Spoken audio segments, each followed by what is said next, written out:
Good evening. It is 6:06 and we are reconvening from closed session. On a motion made by Trustee Rawlings and seconded by Trustee Pearson, the board took action in closed session by a vote of 4-0 to appoint Megan Arias to the position of Director of Certificated Personnel Services beginning July 1st, 2022. Congratulations, Megan. Welcome members of the public, board members and staff. Thank you for attending. Please note that a recording of this meeting is being broadcast via YouTube at the direction of the board, and that the recording may capture images and sounds of those attending the meeting. Trustee Williams asked that I let you know that she has a family commitment and must leave. What? No, Trustee Williams said that she's leaving at 8. And Trustee Jones asked that I let you know that she is at home with bronchitis and is very disappointed to have to miss this meeting. She is currently watching via live stream on YouTube from home. We hope that you feel better soon, Claudine. We'll begin tonight's meeting with Trustee Pearson leading us in the Pledge of Allegiance, followed by Trustee Rawlings reading from the district vision, and then Ms. Garcia will take roll. Before we pledge to our flag, I just want, since we have all our principals here, is to remind the seeds of democracy for our kids is laid in the schools that are before us, led by these principals. So let's begin. I pledge allegiance to the flag of the United States of America and to the republic for which it stands, one nation, under God, indivisible, with liberty and justice for all.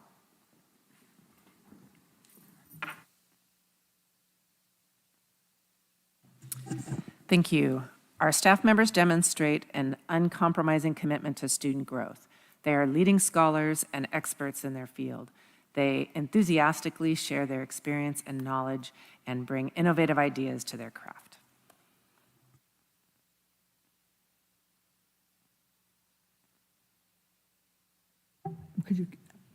And we will now take roll. Yes, please. Trustee Williams. Here. Trustee Rawlings. Here. Trustee Pearson. Here. Trustee Williamson. Here.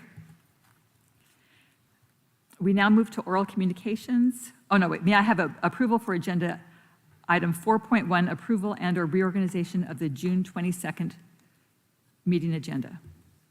So moved, Rawlings.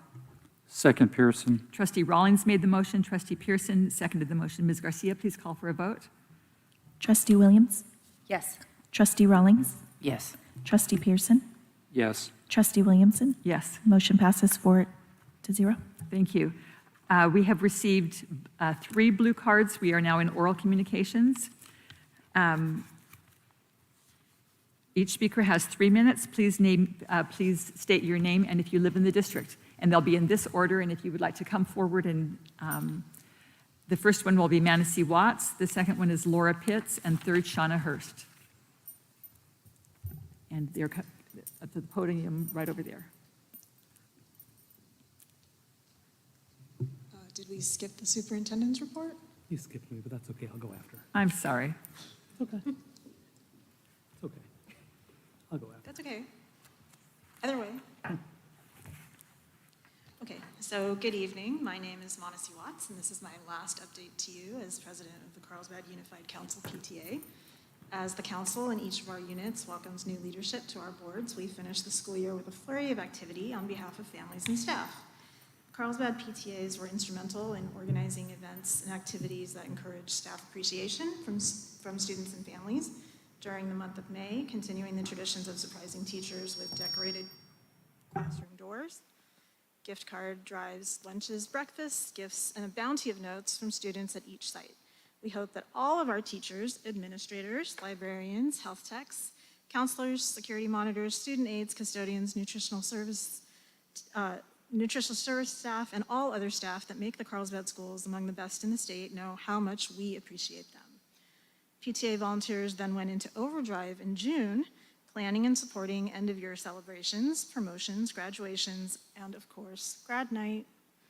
Serving as president of the CUC PTA for the last 2 years was certainly anything but the few quiet hours a month that I was promised it would be.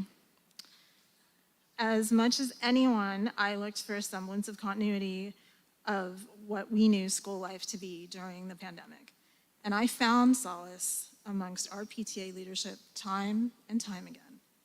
It was the determination and dedication of the PTA community that helped our administrators share the burden of keeping families connected to their school and to each other.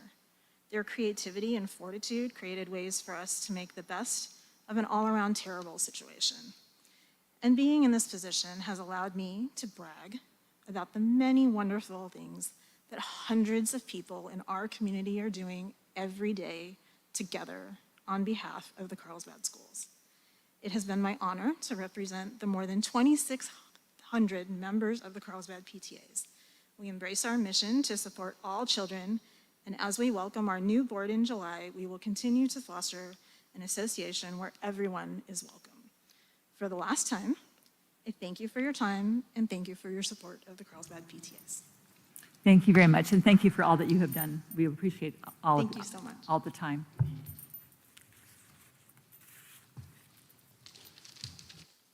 Good evening. I'm Laura Pitts, the CEO at Carlsbad Educational Foundation, and again, I appreciate the opportunity to share an update regarding the foundation. The most exciting update I think I have is that we wrapped up our first annual gala. It was a wild success. We sold out with over 600 tickets sold. It was the largest net revenue event that we have run. And I am wildly proud of the staff. I think considering it was the first time we ran it, it ran fairly smooth. We are excited to learn from mistakes and learn from things that went well to have our next annual, which we have already signed for Omni La Costa. So mark your calendars. It is going to be May 20th, a Saturday night. So thank you to everyone that came out and supported. I had a great time, and I think everyone else did too. We have our programs are underway for summer at Valley Middle School. We are offering our Summer Adventure, which is our full day program, as well as our Summer Enrichment, which is our part-time specialty camps. Our adventure camps have approximately 200 students per week in attendance, which is much more than we've had in the past. We also have approximately 100 students per shift for our enrichment courses, and about half of those are sold out. So we encourage families that are interested in summer care to enroll today, as we do expect many of the weeks and many of the camps will reach capacity. Additionally, looking at grants for the upcoming school year, the board has committed over $1.2 million to fund grants for K through 12 programs. Most of these programs have already been communicated to the district. Principals for our high schools will be communicated with in the next week. Everyone else should have received communication. Many of the programs are similar year over year. The one notable difference, or one of the notable differences, is our K-5 music program. We have funded, per the request of the district, a full-time music teacher that will serve as somewhat of a TOSA to help guide the part-time teachers that we're funding, as well as help with the curriculum that's going to be rolling out in the fall. And finally, we are enrolling for our fall kids care program currently. Historically, we have not typically exceeded enrollment at each of the sites. We do expect that we will likely hit enrollment capacity at all of the sites based on new programs that are rolling out. And so we just strongly encourage families to enroll today who need care, because we probably will be on a waitlist situation come September. So have a great night, and thank you. Thank you.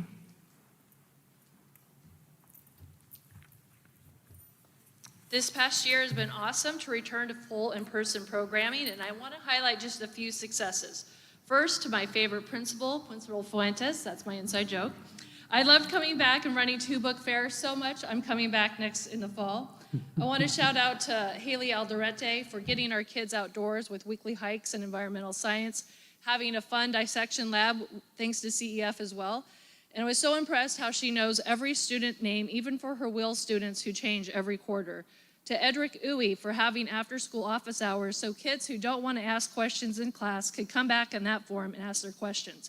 And as much as I hate them as a parent, his projects were great for students and looked awesome at exhibition night. To Sarah Rhines for requesting the PTSA grant for a site license of NetOp. I heard from both of my kids that the teachers use this program repeatedly and it was a value tool.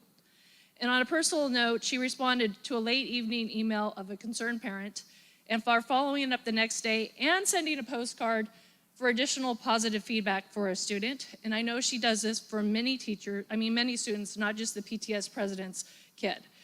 And to our fearless leader, my favorite middle school principal, Dr. Ecker, thank you for getting both of my 6th grader and my 7th grader to camp. They both had a fantastic time.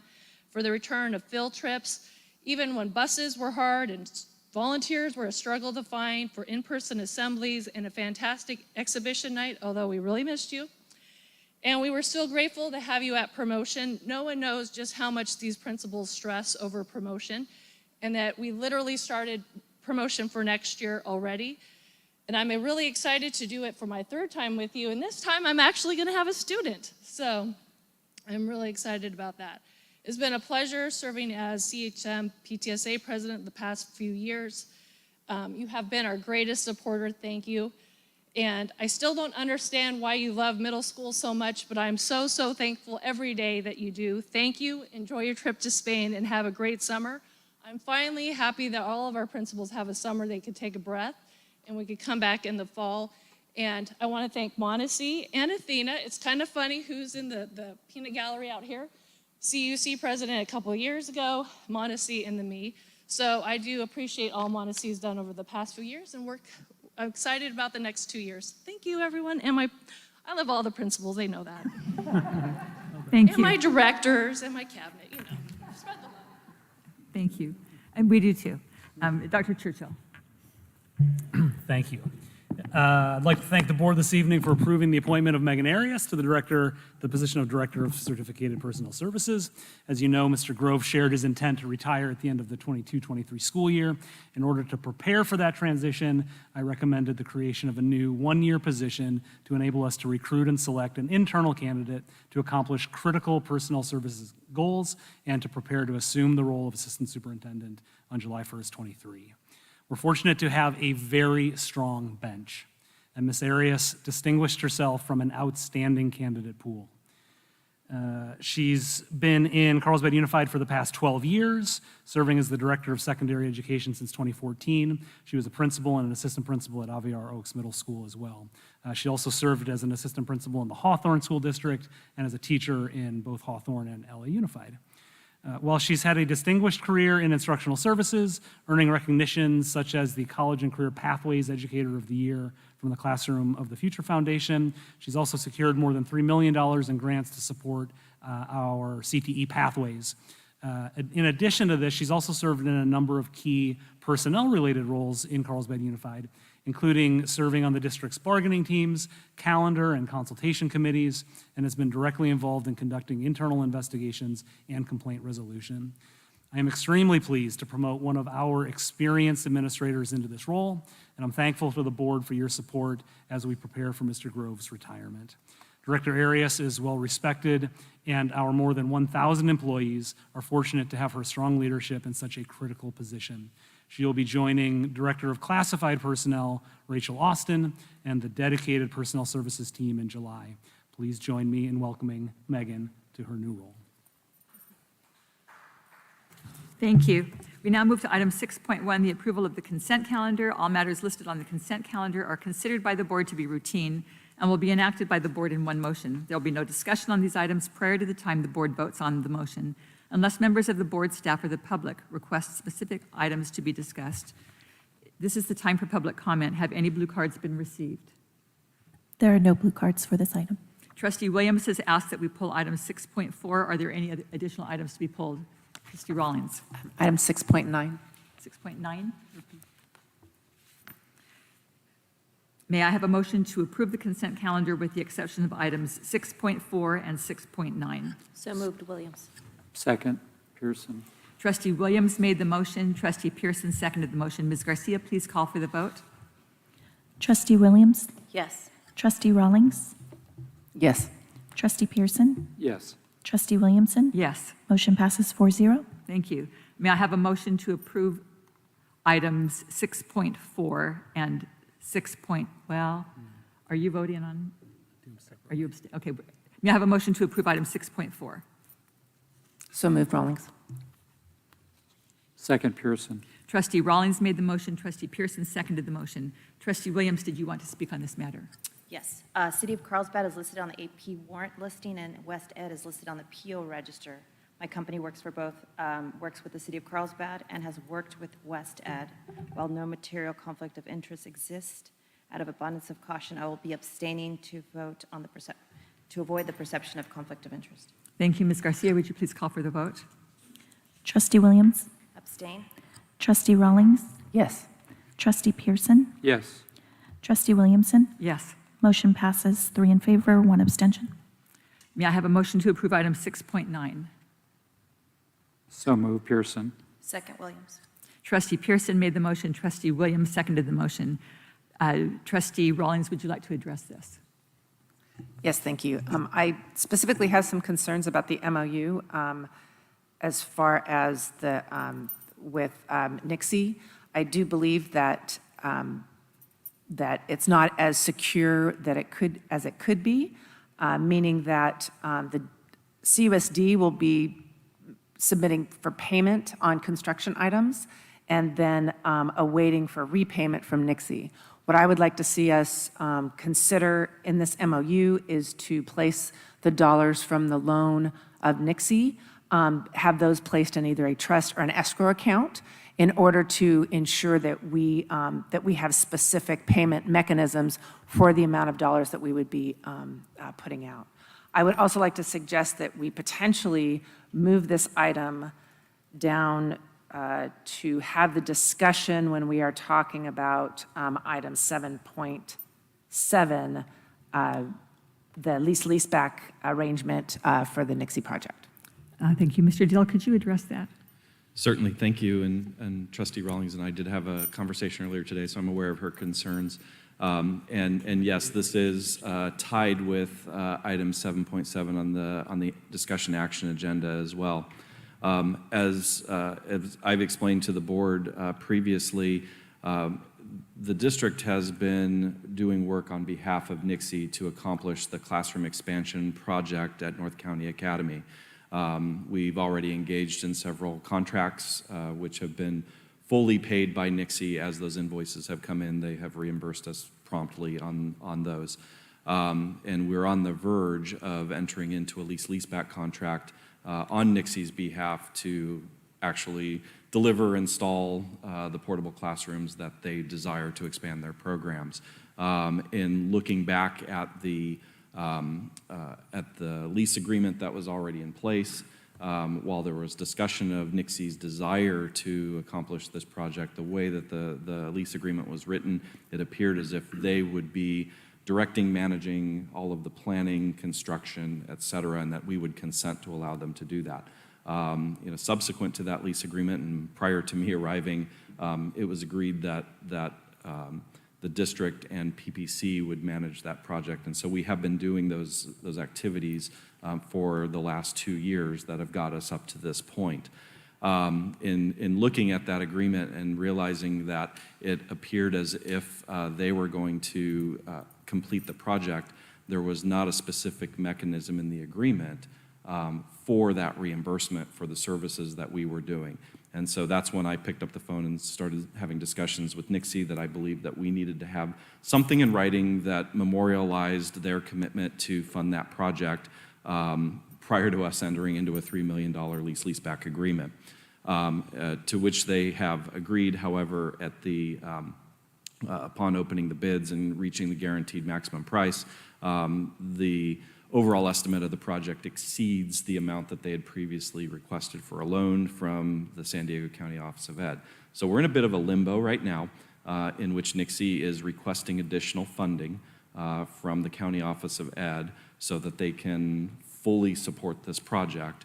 And the communication that I have had with Nixie is that while we were asking for one, approval of the memorandum of understanding tonight that would solidify their commitment to pay us upon demand for these services, and two, that we would also be asking for authorization to enter into the leaseback, but we would not execute those documents until we received the written memorandum of understanding signed back from SDCOE and Nixie. So we would be in a holding pattern on actually launching that project and obligating the district until we had that agreement.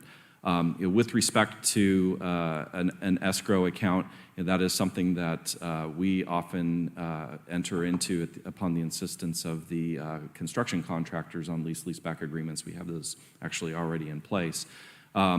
But the mechanism that we have in the MOU is actually simpler. whereby we say to Nixie, here is an invoice, pay us.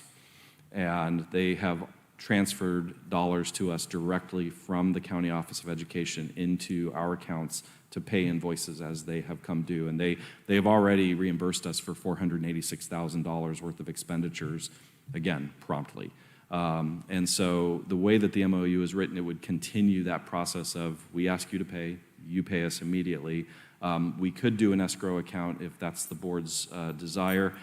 It will add additional layer of of cost and time and bureaucracy to do that. But if that's the assurance that you would like, what I would say is that even when we have these escrow arrangements with our construction contractors, where we place the value of the lease-leaseback contract into an escrow account, the contractor makes a request for payment, we have to agree to the escrow company, for the escrow company to release the dollars. So either way, the owner of the project is saying, yes, go ahead, release the payment, whether we're doing a direct submittal of the invoice to Nixie, or if we say to Nixie, contact the escrow company and instruct them to release dollars to us. Actually, I think it might, as I was thinking through it, it might actually take a longer period of time for an escrow company to get that approval to cut a check for us to receive it, deposit it, et cetera, as opposed to right now it's all electronic. It's done by what we call auditor's transfer, where the county office just says, okay, this all sits in the county treasury and it was in our account. Miraculously, it's now in your account, and they push those dollars essentially like a wire, but it's all within the county office. So it miraculously shows up in our account prior to us having to pay the invoice. So again, we do have time to change the MOU, as Nixie has not taken action on this, and they don't plan on discussing this until next month at a meeting of their Board of Governors. So we can make changes to this. But this evening I am asking for approval to sign the memorandum of understanding with the understanding that we will not execute any of the documents in item 7.7 until this is done on Nixie's side. Thank you. We cannot, the time to reorganize would have been at that agenda item, which was a couple of agenda items over, so we can't move it back. I'll be supporting staff recommendations there. If I don't see no further discussion, Ms. Garcia, would you please call for a vote? Oh, sorry. Mr. Dill, my understanding is that if there was an escrow account set up, is that the contractor would go to the escrow account and say, I want X amount of dollars based on the services provided, and that it wouldn't be an additional step of the escrow company sends it to CUSD, and then CUSD pays the construction company. Is that correct? No, we would still be in that process because we would have to review and approve as well for that payment to be made. We would all be parties to that escrow. We would hold and we also would hold the contract with the contractor. And so, yeah, no matter what, we would be involved in that process. It wouldn't come from Nixie. I understand that, but my understanding is that it would come directly from the escrow account. There wouldn't be this two-step process of the escrow company sends it to CUSD and then the CUSD sends a check to the contractor. So I understand what you're asking is that, so we would not be, instead of us receiving the auditor's transfer from the San Diego County Office of Ed and then making payment, I don't know if we would have the escrow set up on this particular project or not. I would have to look and see if those escrow instructions are in the documents. I might even have the answer by the time we get to item 7.7. But yeah, right now it's not, at least the MOU is not set up that way in terms of our agreement with the contractor. Yeah, we might have an escrow with them. I'll have to see the mechanics of that. Can we move on? I just want to say that I'll be voting no because I am concerned about the security of these funds, as well as us entering into a contract of $3 million and us having to pay out the money without the security of that I mean, there's some security, but to me, there's not enough security of us getting reimbursed for those dollars. Thank you. Ms. Garcia, please call for a vote. Trustee Williams? Yes. Trustee Rawlings? No. Trustee Pearson? Yes. Trustee Williamson? Yes. Motion passes 3-1. Thank you. We now move to our discussion action items. Item 7.1, approval of the 2023 Local Control Accountability Plan. Trustees, this is a discussion action item. I turn it over to Dr. Nye. Good evening, President Williamson, trustees, and Dr. Churchill. Staff's pleased to present the 2022-23 LCAP. We want to thank all the stakeholders that participated and gave their input, and we're happy to answer any questions that you have at this time. Are there any, I see no questions. Have there been any blue cards received? There are no blue cards for this item. May I have a motion to approve the 22-23 Local Control Accountability Plan, LCAP, Exhibit A? So move, Pearson. Second, Williams. Trustee Pearson made the motion. Trustee Williams seconded the motion. Is there any discussion? Ms. Garcia, please call for a vote. Trustee Williams? Yes. Trustee Rawlings? Yes. Trustee Pearson? Yes. Trustee Williamson? Yes. Motion passes 4-1. Thank you. We now move on to item 7.2, adoption of the 22-23 annual budget. Trustees, this is a discussion action item. I turn it over to Mr. Dill. Thank you. At the last meeting, we presented the proposed 22-23 annual budget, also gave a presentation on that. There have been no changes to the budget since the previous, and other than a couple of my typos in the narrative, but the dollars did not change, so it is presented as approved and proposed at the last meeting. Trustees, any questions? Any blue cards? There are no blue cards. May I have a motion to adopt the 22-23 annual budget, Exhibit A? So moved, Williams. Second, Rawlings. Trustee Williams made the motion. Trustee Rawlings seconded the motion. Any discussion? Mr. Pearson. Thank you. This is for Mr. Dill. So please explain and clarify why the negative number for the 22-23 budget. I just want to clarify, we've had the time for questions. This is discussion, so is there? So I have a discussion? concern. Okay. I have a concern. Once again, I hate to use the word deficit, but it appears that way. And I know there's some explanation for that, and we're still waiting for some things from Sacramento to do that, but I do need to say I am concerned about that. Okay, all right. I think we've had that. Mr. Dill has discussed that. So Ms. Garcia, please call for a vote. Trustee Williams? Yes. Trustee Rawlings? Yes. Trustee Pearson? No. Trustee Williamson? Yes. Motion passes 3-1. Thank you. We now move to item 7.3, 2021, LCAP Summary of Progress. Trustees, this is an information discussion item. I turn it over to Dr. Nye. I think Dr. Churchill is going to start us, but at this point in time, we'd love to have Director Arias and Obzit join us, as well as the elementary principals, if you don't mind coming up carefully onto the stage. Thank you. Can I make a request? Dr. Nye, would you mind moving over a little bit?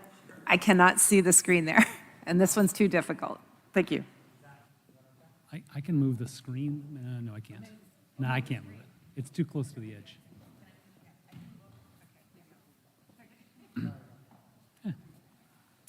All right, thank you, trustees. And thank you, principals, for being here this evening. I'll just do a brief introduction while our elementary principals are coming up.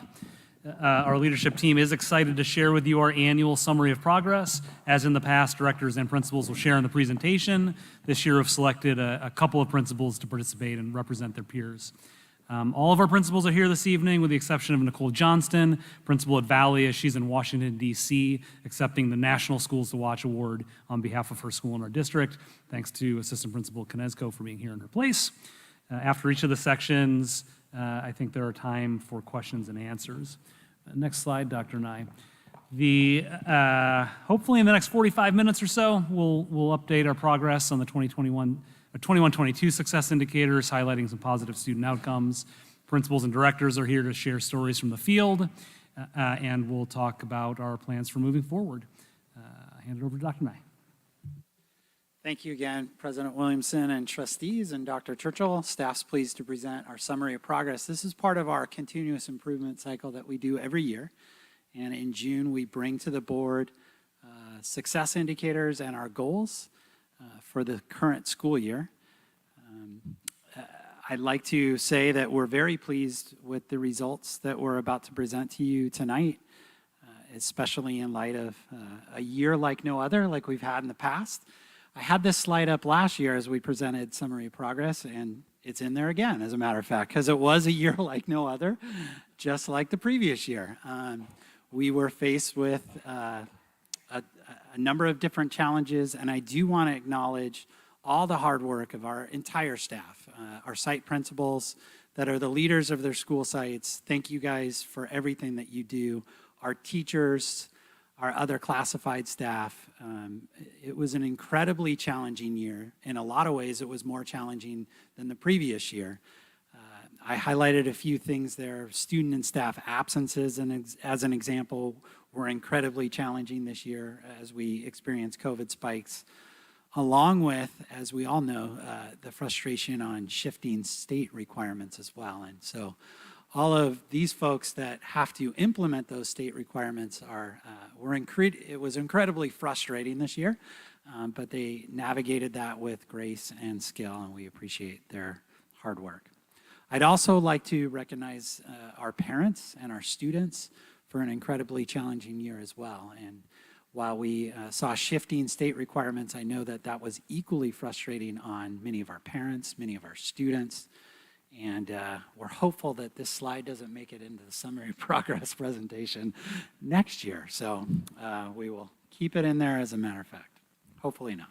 So in regards to pupil outcomes, our first goal, I'd just like to highlight our success indicators. We have 3 overarching goals and several success indicators that measure the success of those goals. I'm not going to go through these other than to highlight that these are our success indicators for the year. We have another slide on how we're doing with each of those success indicators. So what we've done is we've bifurcated all of the success indicators. So we have 10 in this specific section, goal 1.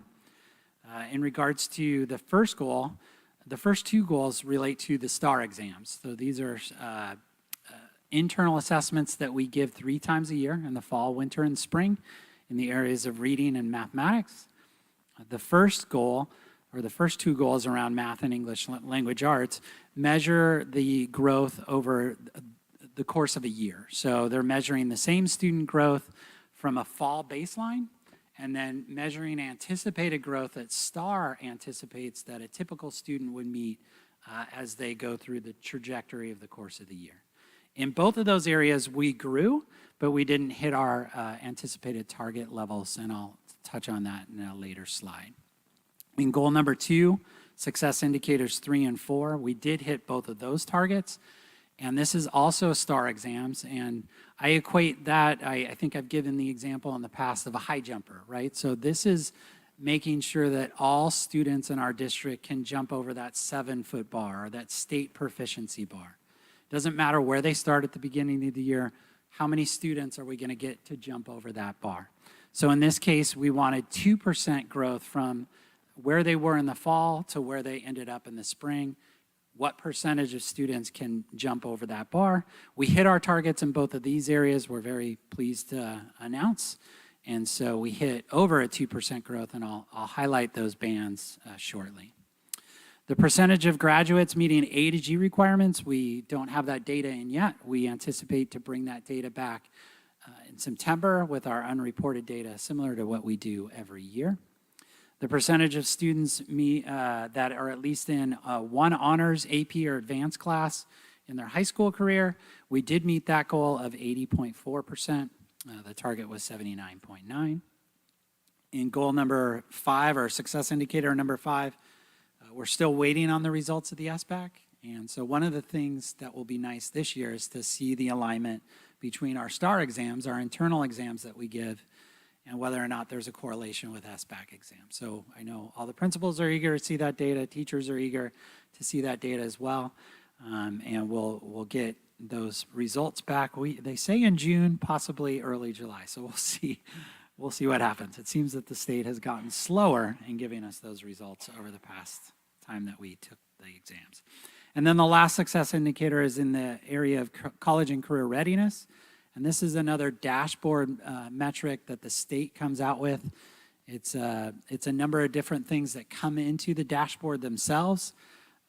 SBAC is one of them. CTE course completion is another thing, and we'll get these results as well sometime in the summer, and then we'll bring those results back to you in the fall. Some other things that we do like to point out, and those are graduation rates. Again, those will come back in September. EL reclassification data as well. We do have Achieve data and SmartEAT data, and this is really literacy data that we use. There are two programs that we use internally, and we're pleased to say that we hit our targets in both of those areas. Just a quick reminder about STAR Renaissance data and the assessments that we give. I mentioned before, we give these in the fall, winter, and spring.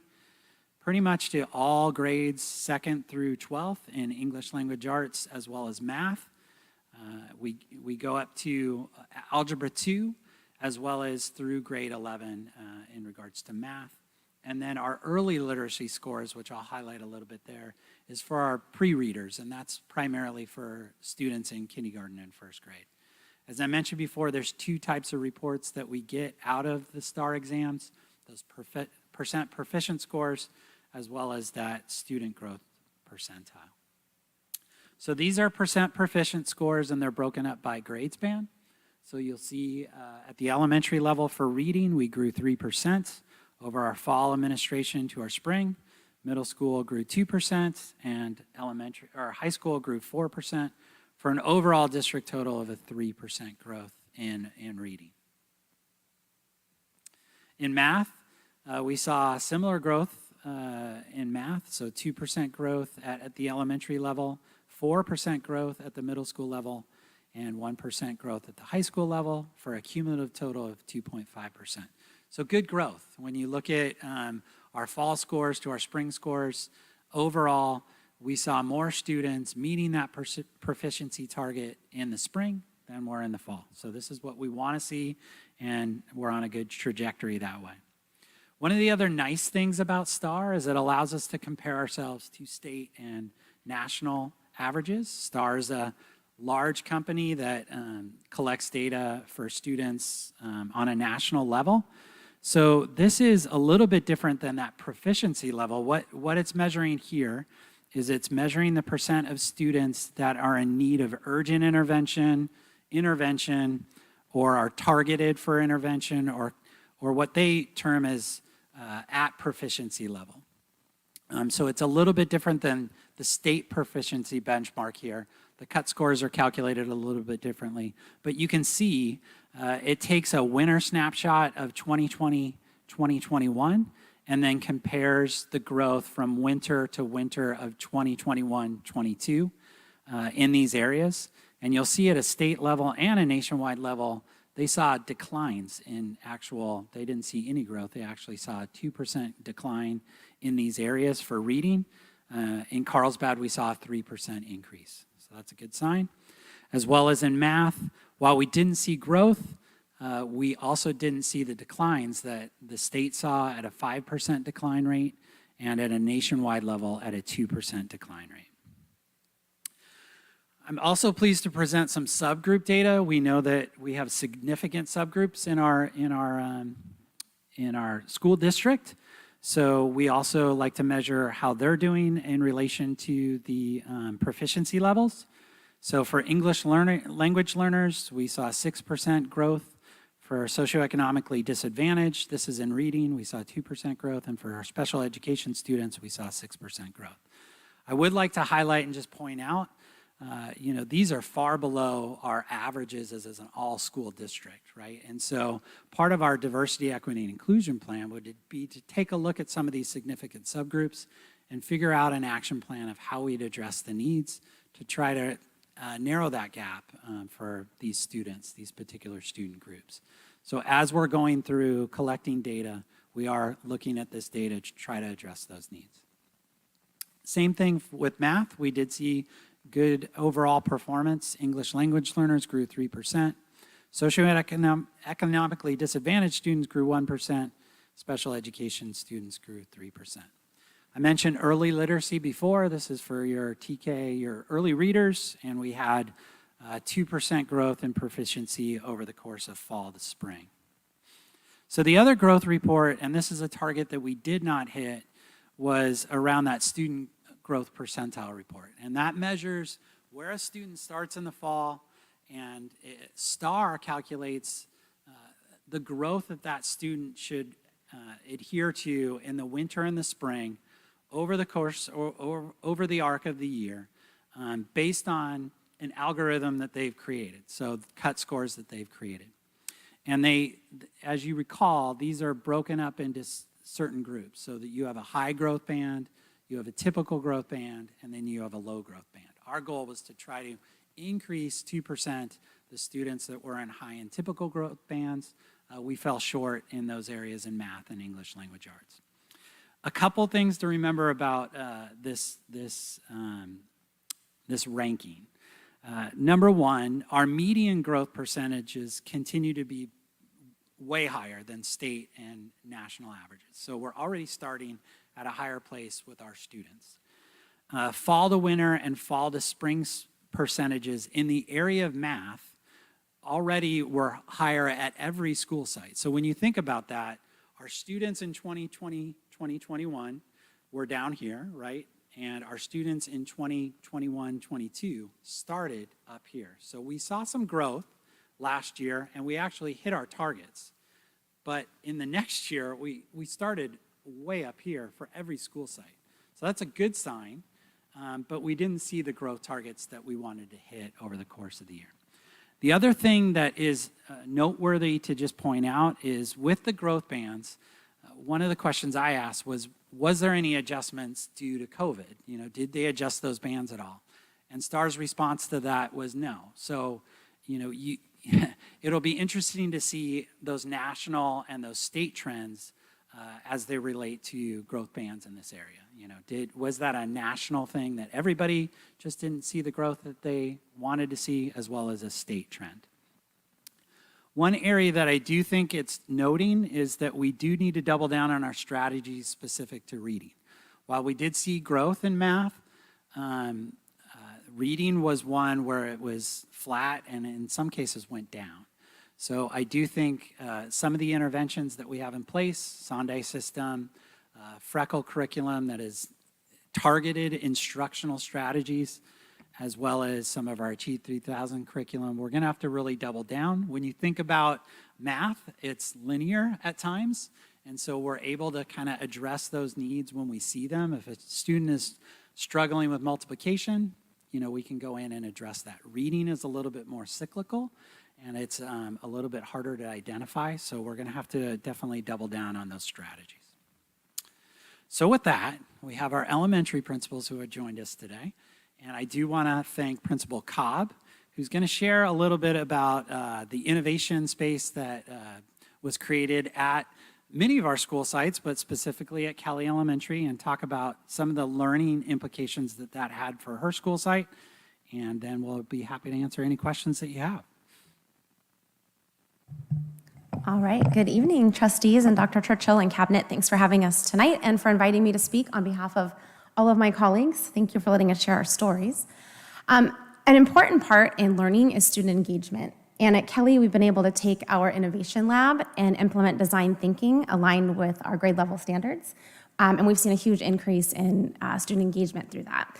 All of our projects that are completed in our lab are tied to grade level standards, whether that's reading or science or social studies. There's some connection. So what they're reading and learning about in the classroom, they're then designing something to go with that in our lab. So it's all connected.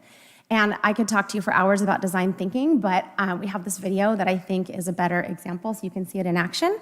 When you see this video, you're gonna see examples of students who designed our new school garden that's coming as part of our construction. They got to present to the architects. That was a little added feature, really awesome. Talk about an authentic audience. We also have examples of students who designed chairs based on a character's needs, so really building in that empathy piece. We had students making light, finding solutions for better water filtration, cleaning oil spills, and designing alternate power solutions.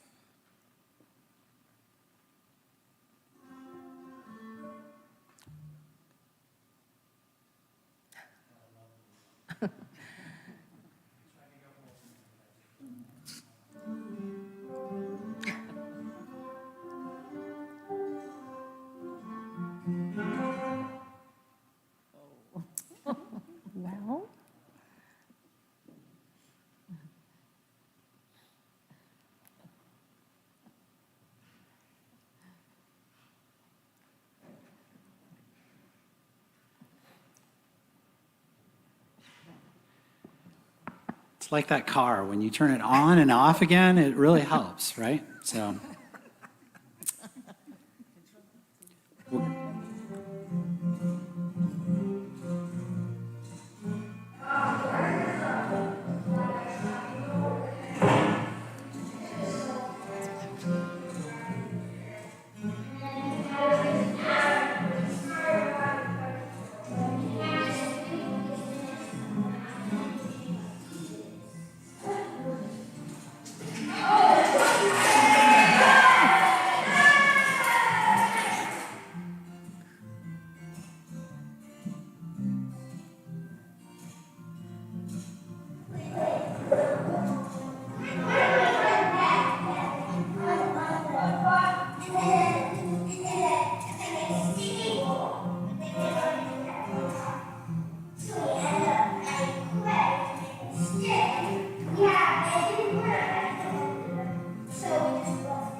There is much excitement in that lab every day.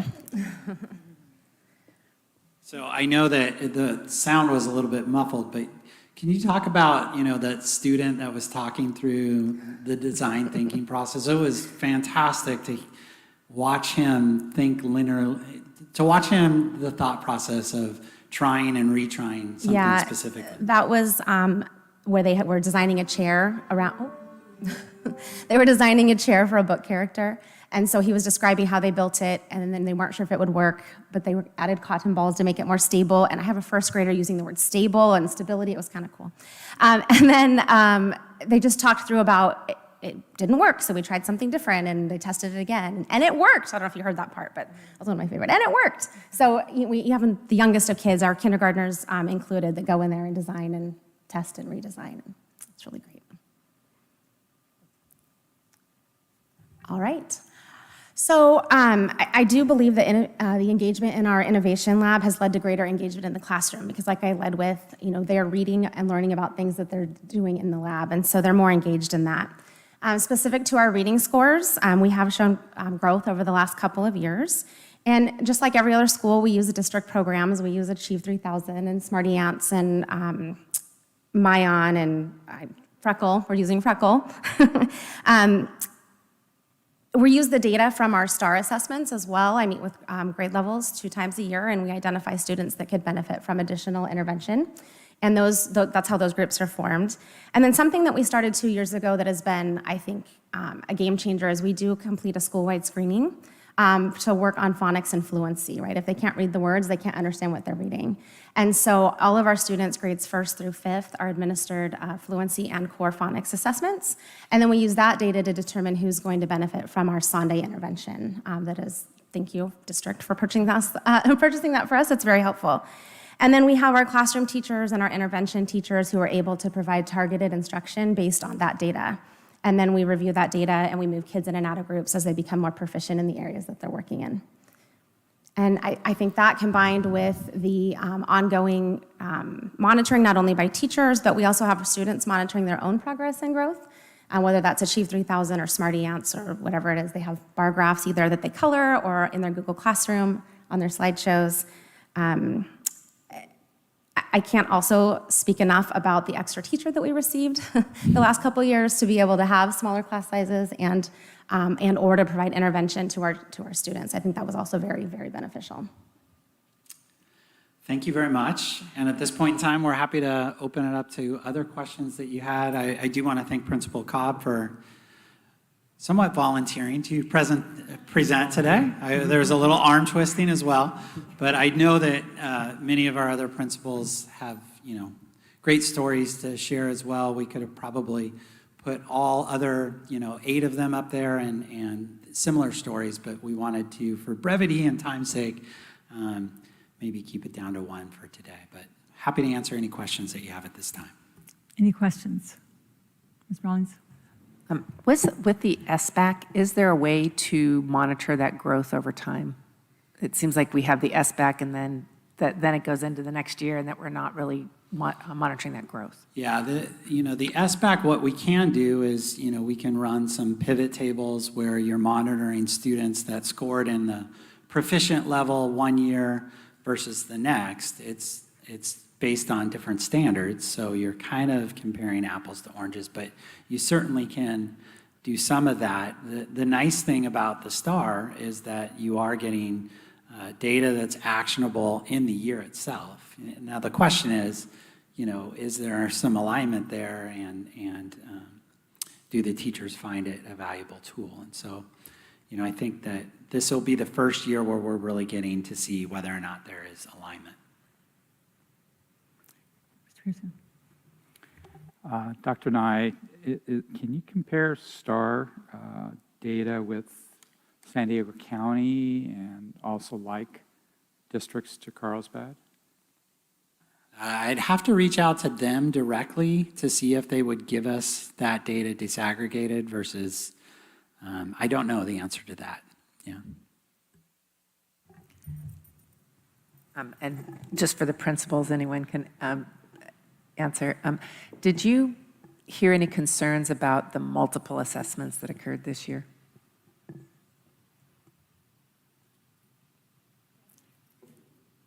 It looks like Mr. Hines has the microphone in his Okay, I was going to hands. say, I don't know, am I speaking? Are you answering? You did not pass that fast It's the hot potato. Who's going to have the microphone when the music ends?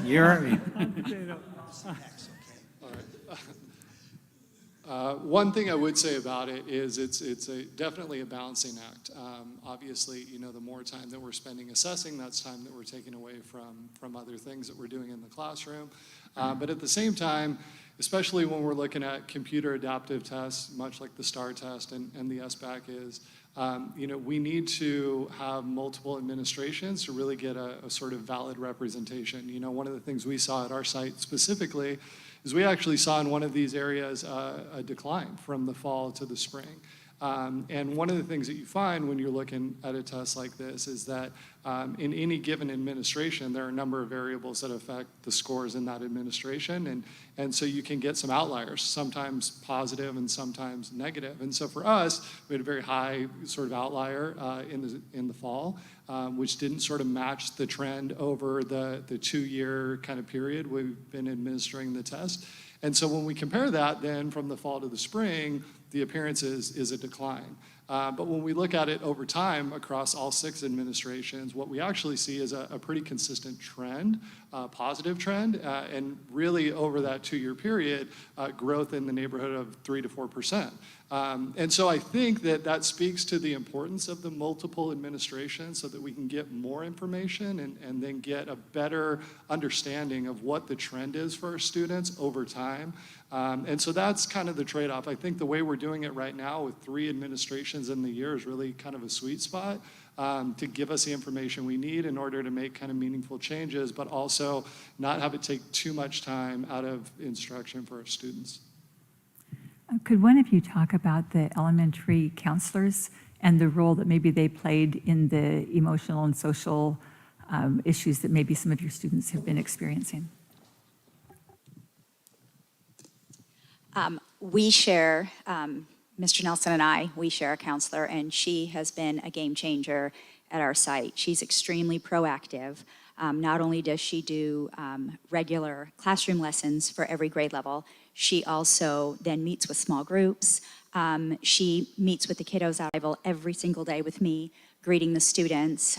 When there was a need, she did a fourth grade girls lunch bunch. She also did a fifth grade girls lunch bunch. We also did a fourth grade boys lunch bunch. And she is so innovative. She is so engaging to kids, very responsive, very respectful. She sends out surveys to the staff several times a year asking, what would you like me to do? And it's been so wonderful having her on campus. And I have to say, she did all of this while battling cancer. Thank you. And could also one of you address, in the national news, we keep hearing about learning loss. As you are looking at your students, because of the last 2 years, COVID-related, are you seeing what we're hearing about in the national news as far as your readers? Are they where they should be? In other words, could you just maybe address, I saw the numbers, but could you just kind of give a sense of, do you feel that your kids are like a year behind, which is what we're often hearing? Mr. Devich, I can see you want to say something. It's a very good question, and I can't really speak for my colleagues. I think we would probably have differences of opinion. I think that inevitably the online learning hurt the subgroup of our at-risk kids the most. I think our teachers throughout our district are skilled, high quality, and really worked hard to provide the best online education possible.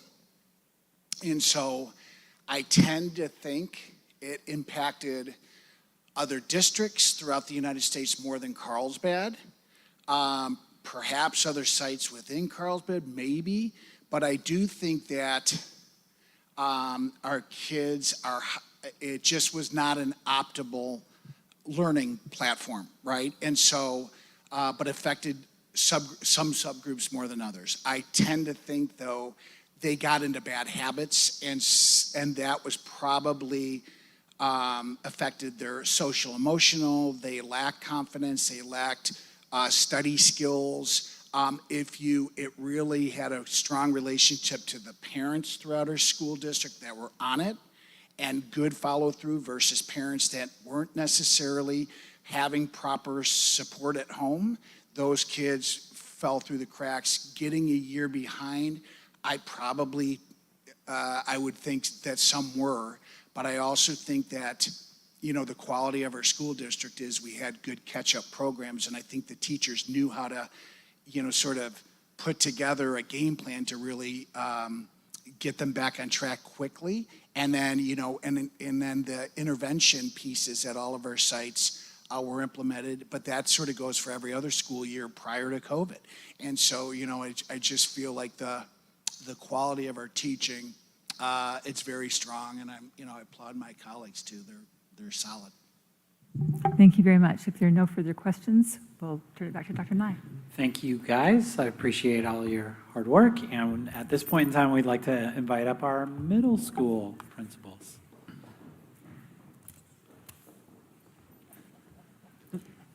And we hope you all will stay for the rest of for your colleagues. Don't leave.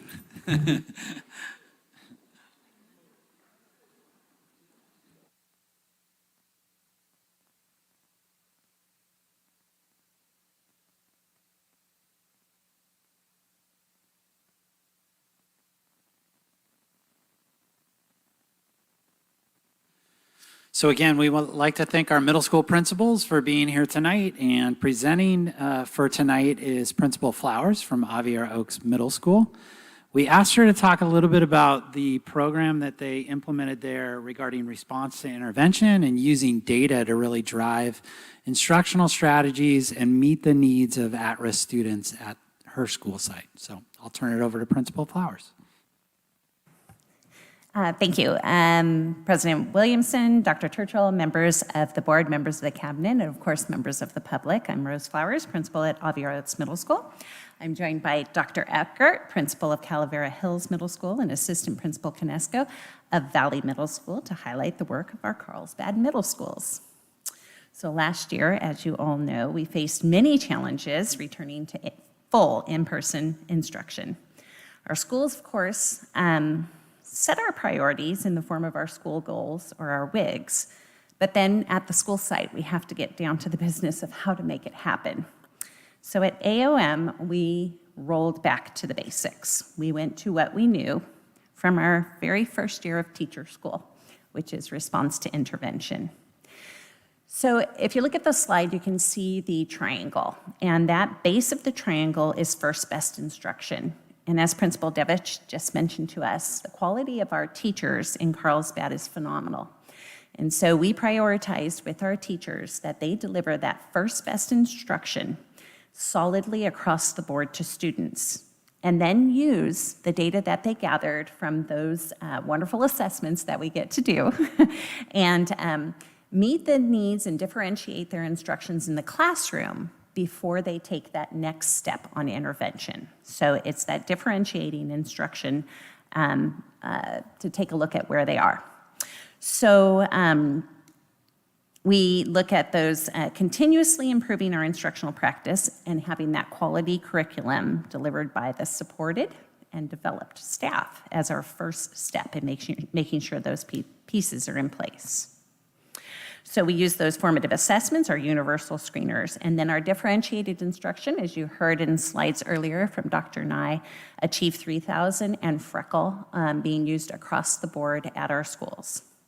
So one of the things that we did at AOM to really get behind reading is we did, or get behind our goal of reading, is to ensure that our Achieve 3000, our reading goal, was across all instruction areas. That means that all subject areas participated in ensuring that students were engaged in the Achieve 3000 program. We did this systematically, and it was double-checked and triple-checked in our leadership teams. So that meant that our PE teachers were making sure that their students were doing Achieve 3000 articles in the classroom with their PE classes that related to physical education, but that students had to read these nonfiction pieces supported by their teachers and go through that process. I can say as a parent of a middle school child at my school, I achieved my personal goal, which was to hear my child say, "I hate Achieve 3000. They make me do it all the time." And we nailed it. So, but then you go to that next step. You've got that first best instruction, and then you say, okay, well, what about the kids who we are not catching with the first best instruction? And that is with a solid SST process. That's the student study team. At AOM and at our other schools, we have student study team processes that are slightly different based upon the school's culture. But at AOM, it's a campus-wide process with the administrator leading, and teams are supporting our students. So any student who goes beyond the need of what can be done in that first best instruction is brought to those grade level teams. They go through the process of saying, what is the number one need that this child has? What is the one intervention we are going to do with this student? And we keep data. And we track that data over the course of a 5 to 6 week period. Come back to the table and look at specifics surrounding that student. Did our intervention work, or do we need to change it? If the intervention worked, is there another need that we need to next step through? So intervene and track the progress. So then we are able to look at implementing those more intense interventions. So as you step up the triangle, it goes to yellow, which is that SST process and getting the interventions still in the classroom, and then go to that next step of, do we need to do tutoring? Do we need to shift this student's schedule into a read or math 180 course? Do we need to look at Sunday, which we have at the middle school level, and possible options for those students? But I don't want you to forget the behavior side of the triangle. It's kind of like a pyramid. It has multi-sides. And the RTI process happens in the behavior area with that same sort of tracking. fabulously this year. Our advisory program got to expand with our counselors creating more and more lessons and our teachers delivering those lessons, teacher-led lessons, and supporting our students at each of the sites. All of us did the lessons and getting that first best instruction and really nailing it this year with first best instruction in social emotional learning, and then continuing through the process. I can say back in the day, which was before COVID, which is what I'm calling it, back in the day, we didn't always deliver that first best instruction as best as we, well, it wasn't first and best at social emotional learning. But one of the benefits of the process over the last couple of years is really getting that solid. So if you want to pop to the next slide. So at AOM, we got to see some great results. We really got behind our goals this year. And I know that no matter which instructor or which support person at our campus, I said, what are our goals this year? They knew their goals and they knew their part in achieving those goals for both math and language arts. And so we got to see some great positive responses. You might have noticed, and I apologize, pop back to the previous slide because I want to show one little thing.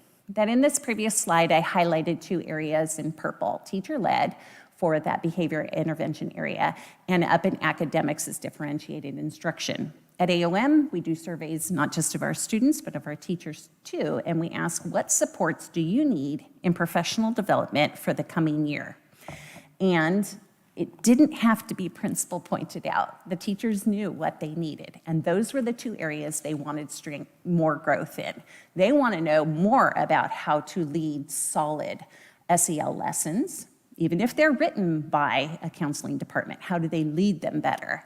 And they want to know more about how to differentiate their instruction. So the teachers organically knew, I need to do more in my first best instruction. And so when you see the goals at AOM next year, those will be part of our lag measures in ensuring that we're doing the part of developing our folks appropriately. Thank you. All right, thank you very much, Principal Flowers. At this point in time, I'd open it up to any questions that the trustees might have. Any questions? Ms. Williams? So Ms. Flowers, for the intervention in terms of the SST process, were there more than one teacher? Oh, definitely. Okay. So the grade level gets together at our SST working teams, and we have 3 classrooms assigned, a 6th grade, 7th grade, and 8th grade classrooms after school. All the 6th grade teachers are in one, 7th grade in the next, 8th grade. But they're all in closely adjoining classrooms, so our counselors and support personnel from special education, myself and the assistant principal, can go in and lend more input as they're doing the discussions about the students. So if you have a student, Sally Smith, who is being talked about in that 6th grade group, you have Sally's 6 teachers, but you also have the rest of the team pushing input in. Might be some special educators or just another teacher who doesn't have Sally, but who can give input and like, oh, I've had a situation like that. Have you tried this yet? And generating the interventions from the knowledge that we have in our building. So when did you implement this, pre-COVID or? Yes, so the SST process has been going on, well, probably much longer than me, but certainly we strengthened it at AOM about 4 years ago and continued the process. And then what was the increase when they went back to the classroom last year? I'm sorry, I'm not sure of the question. From 2021 to 2021 and 22 this year. The increase being the number of students that were engaged in that. Yeah. So I can tell you that almost exactly. Okay. Prior to, back in the day, we had about 150 students that we monitored, not just in the SST process. So let me pull it back, because those are our students of any extraordinary need that we track. So students in special education, 504s, discipline, attendance issue. We were running about 125 to 150 students that that the admin and counseling team monitored weekly. We are at about 215 students now, so it has gone up. And I would say most of those students are students in the SST process. So our teachers are recognizing that students have more need. Remember, it's not just academic. It could be behavior, it could be attendance, any of the sides of the pyramid. have more need and getting it addressed. The neat thing is to watch the magic of those meetings and have them complete a cycle with a student and say, I think he's okay, I think we're good. We'll back off on the interventions and just monitor. And it is really neat to see. Mr. Pearson? For any of the middle school principals, any of them, I'd like to hear how this year on career and work exploration went this year and what you did different from the previous year, which was, both years are pretty unique. But if you wouldn't mind commenting about that. Yeah, is this on? I don't think so. Press it down. All right, appreciate the question. Yeah, so we did quite a lot this year. I was actually pretty impressed with it. As you know, there were some barriers to getting people on campus. There were some barriers to getting our students off campus. We saw some, we were dealing with the COVID regulations in our school district, but also businesses had some concerns about bringing students on campus. On their campuses, at their businesses. And even with this, I would just want to start by saying I'm so impressed by the number of visitors that we were able to bring to our schools this year, the presentations that our students were able to make just recently at the city council, to be able to get to the Beckman Center for Conservation Research, to do a lot of the types of field trips that are back in the day, as Ms. Flowers has said. It felt, like getting back to some of the beautiful things that we had to put on pause, during last year and the year before. So the first part of your question is a lot of what we had been doing and the benefit of being able to get students out into the public, mentorships with people that are outside of our school, bringing them in or letting the students go to them, those started to come back, which was brought tears to my eyes to see some of those and hear the students talk about that. But above and beyond that, at Calavera, we were able to pilot along with Magnolia the use of Thrively, and the one thing that did for us in our advisory classes is it allowed students to take interest surveys and strengths assessment to start thinking about where a lot of that career stuff begins with who am I, what am I into, what might I want to explore more, what am I not into, and what would I like, that's some of the neat things about our electives, as well as you can really, I like to say middle school is the last of the low stakes environments before we go beyond middle school, so it's a great opportunity for them to be able to play and say, glad I did a semester of that, glad I don't have to do another semester of that, right? Or I did a semester of that and I want more. And so between Thrively, which was really neat, and we're still kind of playing around with what this can look like, because it doesn't have to be Thrively, it's an outside company, it can be something else, but the ability for students to be able to have conversations about their strengths and think about the alignment that is happening. There's a lot of work happening with SoCal. That's the city. That's the chambers doing that work that we're able to play with some of that. Partner with a lot of businesses. And the one thing the last thing I'll say that is really neat is it's really neat to see how many businesses and how many groups in Carlsbad care about this too. And it really drives why we're here and what we're doing to be able to tie the work of school to the work of what may be. And so that's what I'd say. A lot of really fun stuff and more to come. Any other further questions? Okay, thank you so much. Dr. Nye. Thank you again, and we appreciate you. At this time, I'd like to invite up our high school folks.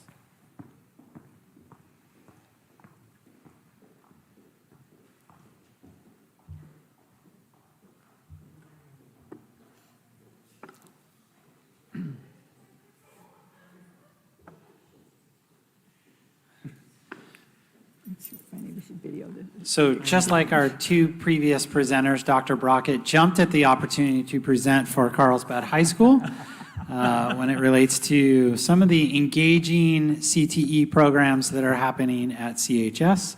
And then I'm sure you'll have questions for Principal Schuweiler as well as Principal Espinoza. So lots of good things happen in our high schools as well. Excellent. Thank you, trustees, and Dr. Churchill, and directors for having us here this evening. It is always a pleasure, actually, to talk about Carlsbad High School, so I'm happy to do so, and happy to be joined by Principal Schuweiler and Principal Espinosa, who actually should have been up here for the entirety of the presentation, since he is our only K-12 principal, but I'm glad he joined us because we are the loneliest group up here as well. So, I did want to talk a little bit, and the slide that you see up there, which you really can't see, so I'll try to talk about it a little bit and bring to life, is our CTE, or our Career Pathways slide that I'm sure you've seen many times, that shows really our pathways, not just at Carlsbad High School, but at Sage Creek, at the middle schools, across the district, so it demonstrates all of those. And one of the things, the reason I wanted to share that, and I'll try to bring some stories to life here about what some of those different programs represent, but one of the things that we really have tried to do is to communicate better, make students and families more aware of the pathways that are available to students. This year, as I know you're aware, we hosted the first middle and high school recruitment and exposition, the Choose Your Path showcase over at Carlsbad High School, but it was represented from schools, from all the secondary schools across the district there. Students had a chance to come in, see what was going on. It was one of those types of events where we kind of crossed our fingers to see, how many students and families would be interested in that, and it was a great turnout. It turned out very well. I know from the high school level, it gave our incoming students a chance to take a look at some of the programs that are going on. For our middle school students, a chance to see the continuation of some of those programs. And I do want to give a shout out to Director Arias and to our K-12 pathway coordinator, Nicole Morsch, who were really instrumental in helping that happen. As we look ahead, we're going to continue to communicate and share with our families and our community more about the programs that are available. I have a copy here, which I promised Director Arias I wouldn't share. I wouldn't actually hand out to anybody because it's just still in the revision process. But it's the Career Pathways and CTE Handbook that will be coming out next year, which really provides a great background on what these programs are all about, which programs are available at the different schools, and some of the pathways, some of the things that students and families can be thinking about in planning for the future. So when we talk about career pathways, we talk about college and career readiness. And I thought I would start with kind of that end game of where we go with students, because we don't often get a chance to have a really clear snapshot of what that college and career looks like for students when they leave. But I wanted to highlight a few students, four actually, two recent college grads, and two recent high school grads from Carlsbad High School involved in the broadcasting program in particular. And obviously the broadcasting program has been known for its excellence for many, many years. But we have students, two students from the class of 2018 at CHS who just graduated from college. These are 6-year broadcasting pathway completers from Aviara Oaks Middle School, 2 years, and then to Carlsbad High School. Connor Hannon, one of them, who just graduated from Syracuse University, one of the top broadcasting schools in the country, and Connor has a job with CNN. Last I heard, they weren't sure if he was going to be placed in Atlanta or New York to work for them, but he's going to be working with a team that'll be reporting directly to the president of CNN. Peyton Headley was another outstanding broadcasting student. She graduated also 2018, again, 6-year pathway student. She went to Missouri, which is another one of the top broadcasting schools in the nation. Worked throughout her time in college at the local NBC affiliate in Columbia, Missouri, and now has a job with the affiliate in Kansas City, which is a top 40 market in the country. So just amazing. Two additional students, J.J. Meeser, who was a 2021 grad, and Holden Cisco, who is a 2022 grad, just graduated from us. Those two gentlemen earned a nomination for Best Editor nomination at the Cannes Film Festival this past year for a film called The Tattooed Trucks of Nepal. And we're not talking about like that they got coffee for the editors or that they, were pulling the right color M&Ms out or whatever.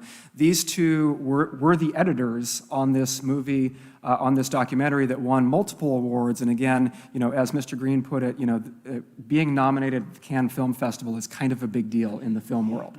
So this is a kid, like I say, Holden, who's a current student. JJ started this project as a student at Carlsbad High School. So really getting those students ready for that college and career and beyond is fantastic.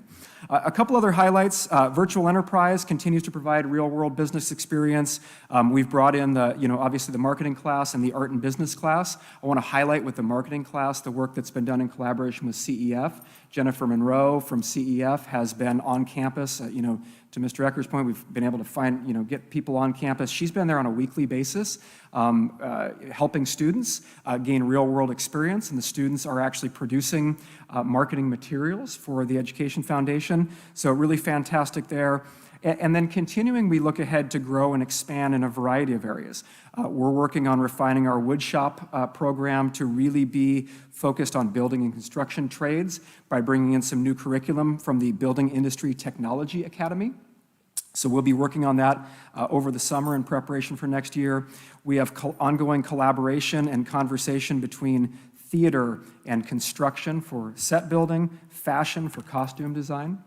We'll be expanding our engineering design pathway next year to have 2 MiraCosta dual enrolled courses back-to-back. We were only able to staff 1 this year, but we've been able to get ahead of the game now and find staffing for 2, so expanded opportunity for students there. Our Film Academy has bounced back. Like many of our programs, saw a drop in enrollment numbers during the pandemic. Next year's numbers have returned back to pre-pandemic levels, and we're in discussions about ways to expand the Film Academy from a 2- or 3-year program to a 4-year pathway program. So students would be able to come in right away as 9th graders at Carlsbad High School and jump in there. At Sage Creek, I will share a little bit here from Sage Creek. Also looking to expand a computer science pathway, shifting really to a greater emphasis on robotics and drones, and bringing in those industry professionals from those areas to benefit. And then also at Sage Creek, they're really working on expanding their digital photography pathway, eventually, hopefully, to include the AP Studio Art component, which would really give students that run up through the digital photo and into the AP course. So, just a couple of nailing down some specific highlights here. When we look at enrollment in career pathway classes at Carlsbad High School, we had 822 students enrolled in those variety of CTE pathways plus Film Academy this year. We have 19 articulated or dual enrolled courses. So when we're talking about those numbers that were referenced by Dr. Nye and Success Indicator 4 under Goal 1 there about those opportunities for students to take community college level classes and do so on our campuses. We've been expanding in that area. I will say that some of those are not specifically pathway courses. For example, our Counseling 100 course is a standalone, but it is a dual enrolled opportunity for our students.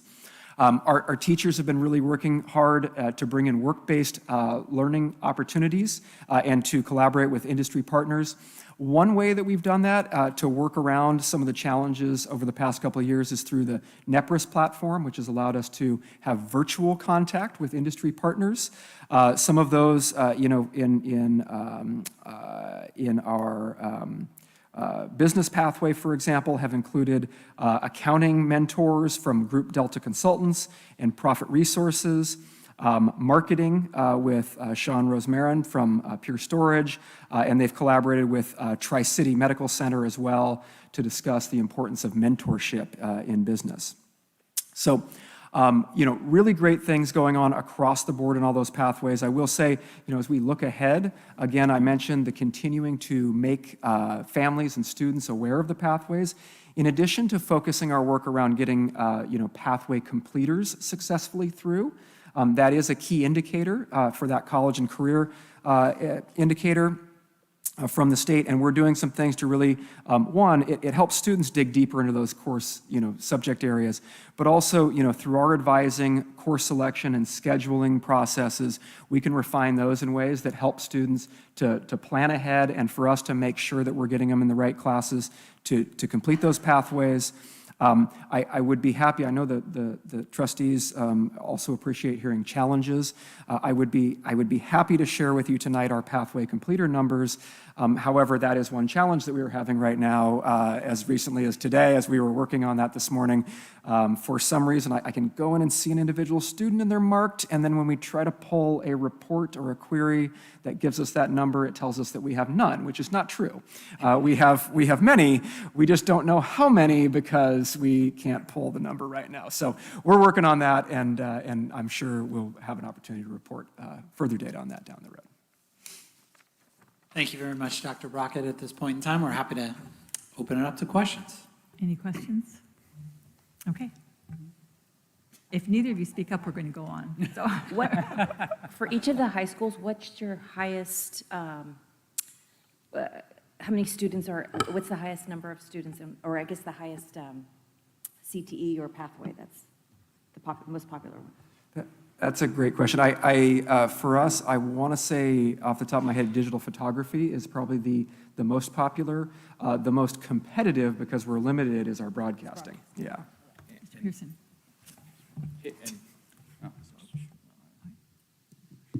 And for us, I would say it's a split between engineering and biomedical science. As Brian said, we're really trying to promote interest in digital photography and computer science as well. But engineering and biomed science have been kind of our stalwarts for a while now, and so those are the ones that students really look for when they think about Sage Creek. Mr. Pearson. Two-part question for all the principals, or one of the principals who hasn't spoken, perhaps. So, as I understand, every ninth grader claims or selects a career path.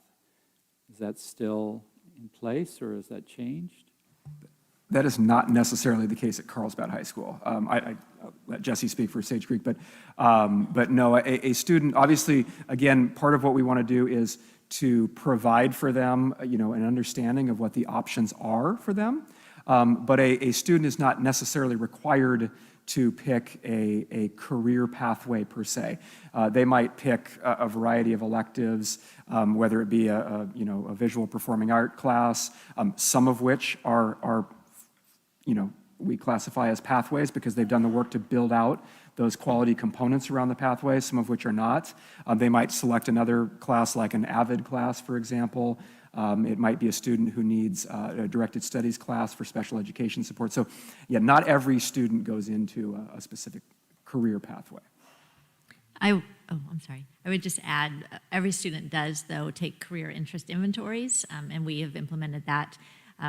Carlsbad High School has advisory class now, as well as SAGE, so they do have lessons where each of them will take the interest inventories and reflect on that through their advisory and ambiance as well. So it helps to at least start those conversations as they enter high school.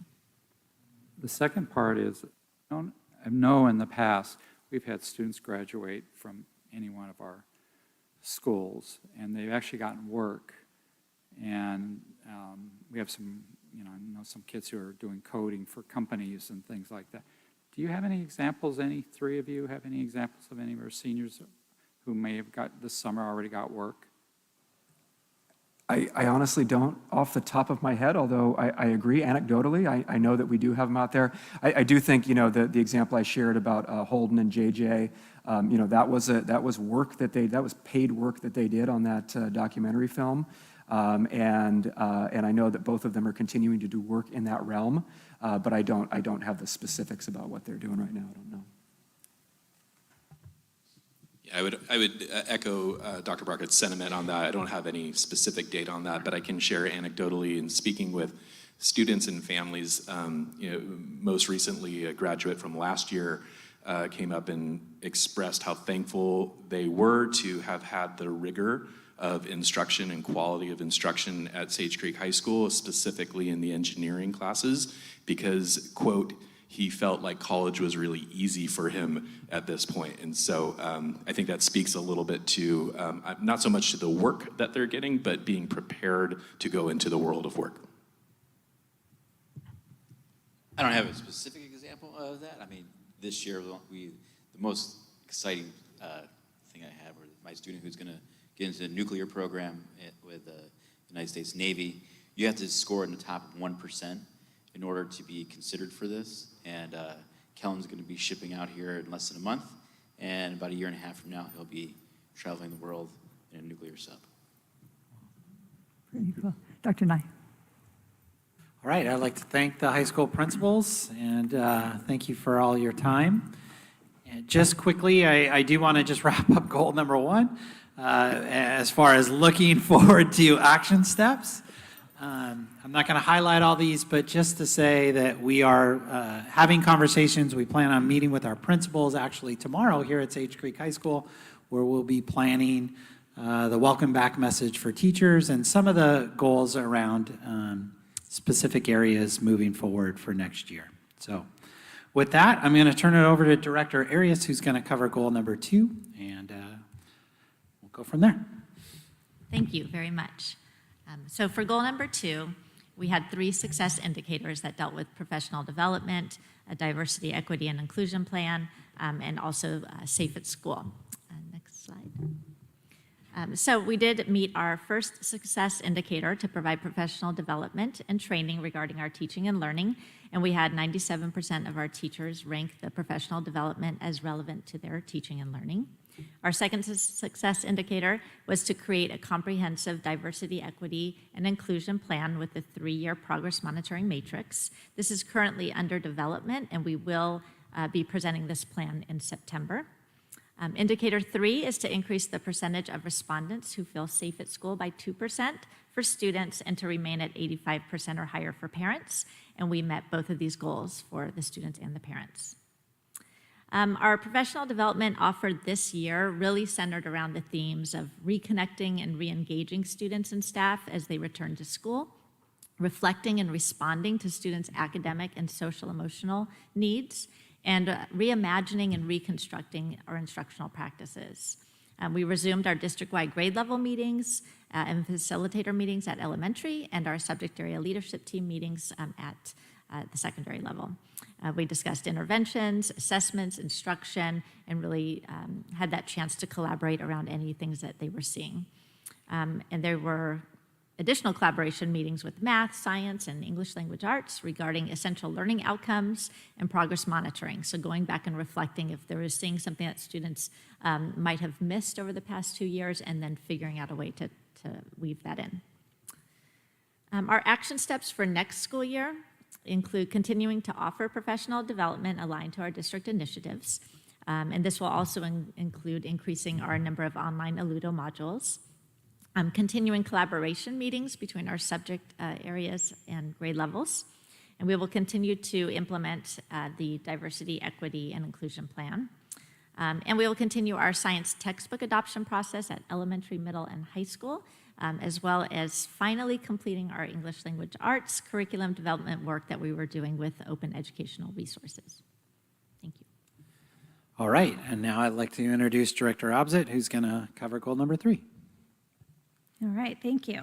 So we have 3 success indicators in this goal as well. So looking at the parent university, looking at our graduate profile, as well as increasing the frequency of check-ins that we have with our students. And as you can see, we've met all 3 of those as well. So the first one was the the parents responding that the workshops that were provided through Parent University were relevant. And then the next one was the students' performance, or not performance, but responses on the SEL survey. And so increasing 2% from fall to spring, and you can see we met that. And then we completed 4 different check-in pulses with that new tool, the Kelvin program.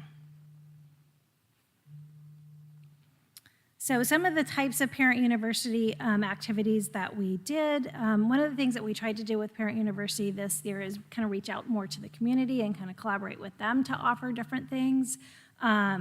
We had numerous activities, some were in person, some were virtual. We included the YES, the Youth Enrichment Services, as part of Parent University, since there's so many community representatives there, and invited our parents there so that they looked at and were able to hear some of the resources that were available to them. One of the really popular ones was e-bike safety, as we've heard, there's a lot of issues with that. But so parents were definitely attending that because it was definitely something that was relevant to them. And then some of the other things that are listed there, some of our principals have talked about them, some are repeat workshops that we've done over the past few years. So then some of the social emotional learning activities that we've done, again, I think you've heard some of our principals kind of mention that. We've had the advisory lessons at the middle school and high school. Our elementary counselors also did lessons, classroom lessons for all of the different grade levels. We continued with our Harmony lessons that we've been using that program for the last few years in elementary. Just different forms of check-ins, again, that reconnecting, that connecting with students, so different things that were happening at all of the different levels to really just connect with students and see how they were doing and provide supports and interventions as needed.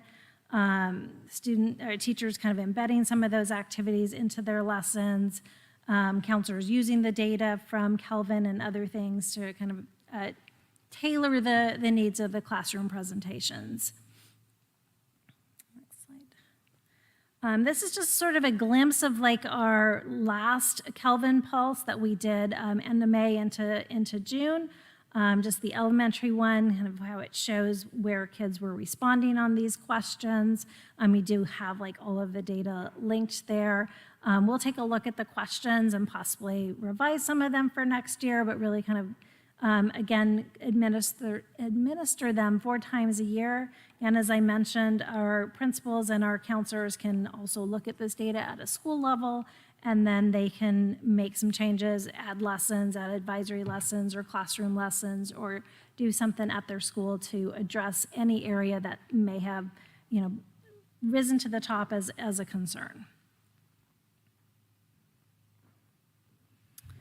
So looking ahead to some of the things that we've done, again, I think you've heard a lot of them from what the principals have mentioned, but really just kind of continuing with some of our classes that are offered, sort of like our PALS program, that's peer mentoring, continuing with the parent university offerings based on the interest and topics that parents request.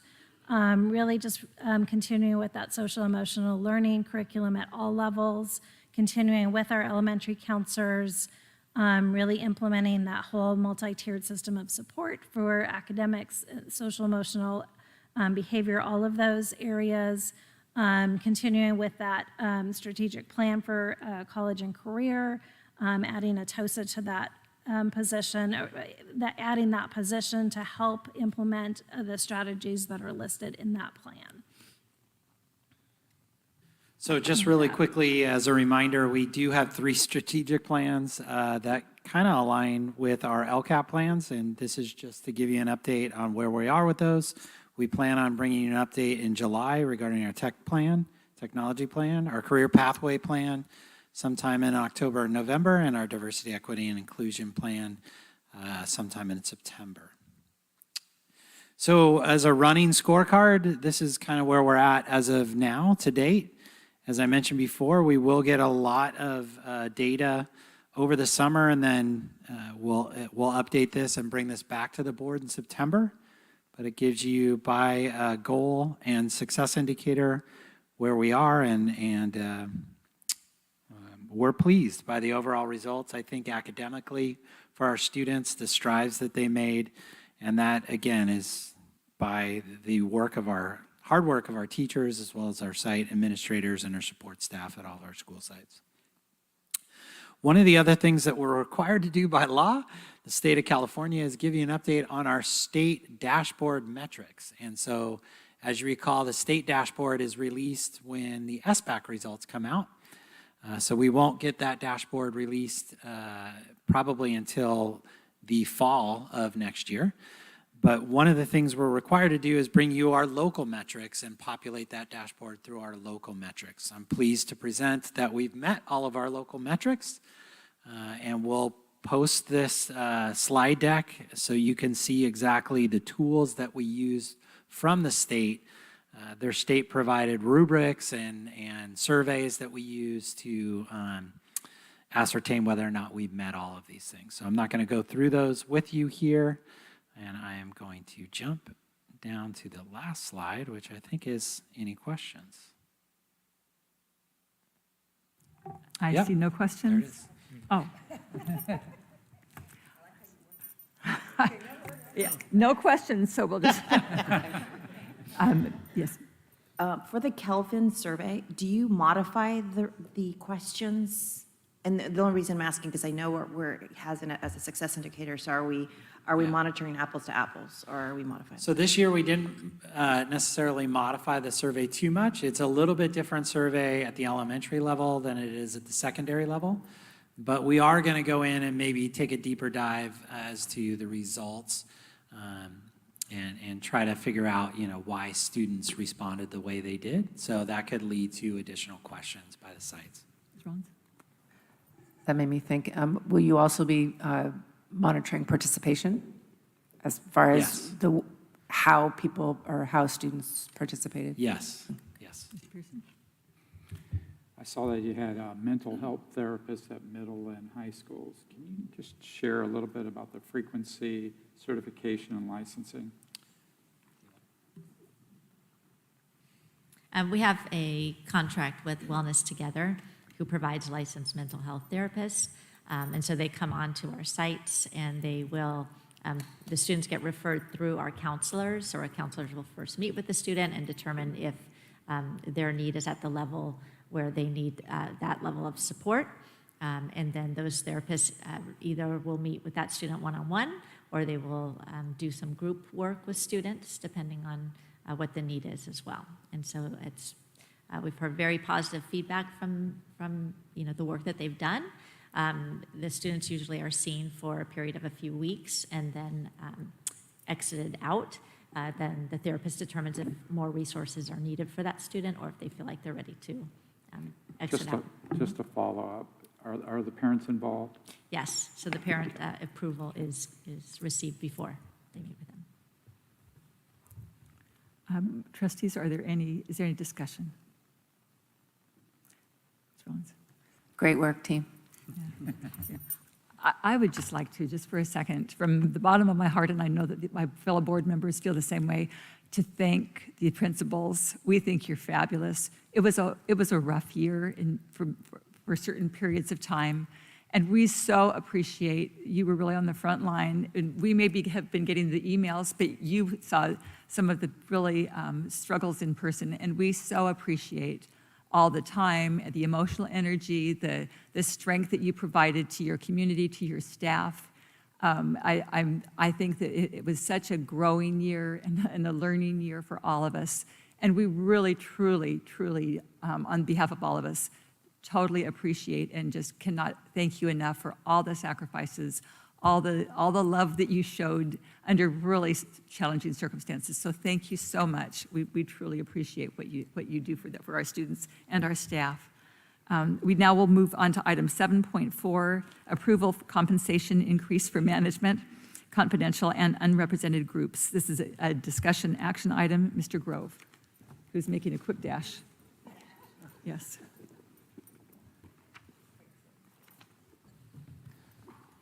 Thank you. On May 16th, the district entered into a tentative agreement with our certificated bargaining unit, which was subsequently ratified by the board. And yesterday, we entered into a tentative agreement with our classified bargaining unit, which will come to the board in July, both of which include a 3% salary increase effective July 1st of 2021. This item provides the same increase for the rest of our employees, which includes our management, confidential, and unrepresented groups, with the exception of executive cabinet, as we serve under individual employment agreements. Any questions? Have any blue cards been received? There are no blue cards for this item.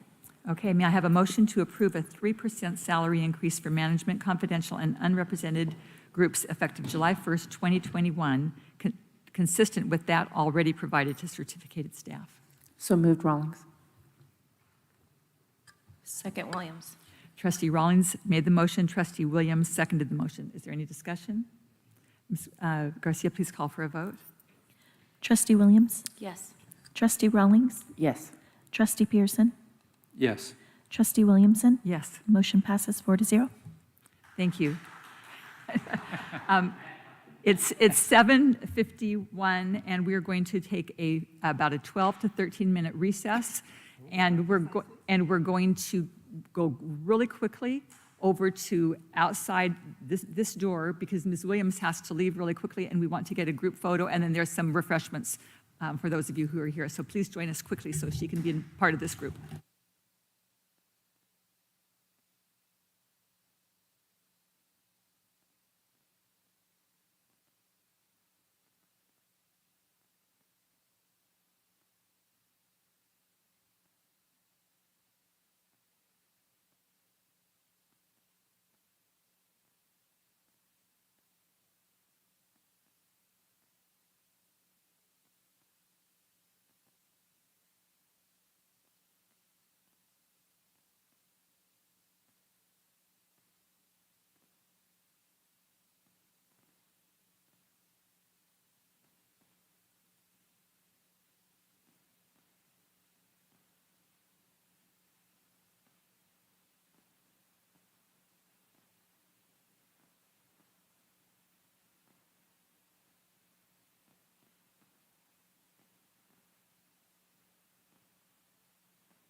Okay. It is now 8:13 p.m. and we are back in session. We will move on to item 7.5, Universal Pre-Kindergarten UPK Plan. Trustees, this is an information discussion item. I'll now turn it over to Dr. Nye. Thank you, President Williamson, trustees, and Dr. Churchill. The state of California requires that before June 30th, 2022, staff present to the board and the public a pre-kindergarten plan. The plan includes a timeline of implementation along with projected enrollment, staffing, and facility needs as age requirements expand. The intent of the grant is to expand access for families for pre-kindergarten activities over the next several years. And I'm pleased to present Director Obzit, who will walk us through a few slides. Thank you. So as was mentioned, we are presenting the TK plan or the UPK plan. So California's vision for early childhood is sort of this PK through third grade alignment, so that starting in preschool and going all the way through third grade, there's this alignment using developmentally appropriate strategies and practices so that students are prepared for learning in the following years. So looking at sort of this graphic that's up there, P3 is that preschool all the way through third grade. UPK, which is what this plan is sort of part of that. So that's really that universal access for all students, making sure that they have that opportunity to attend a high quality program the year before kindergarten.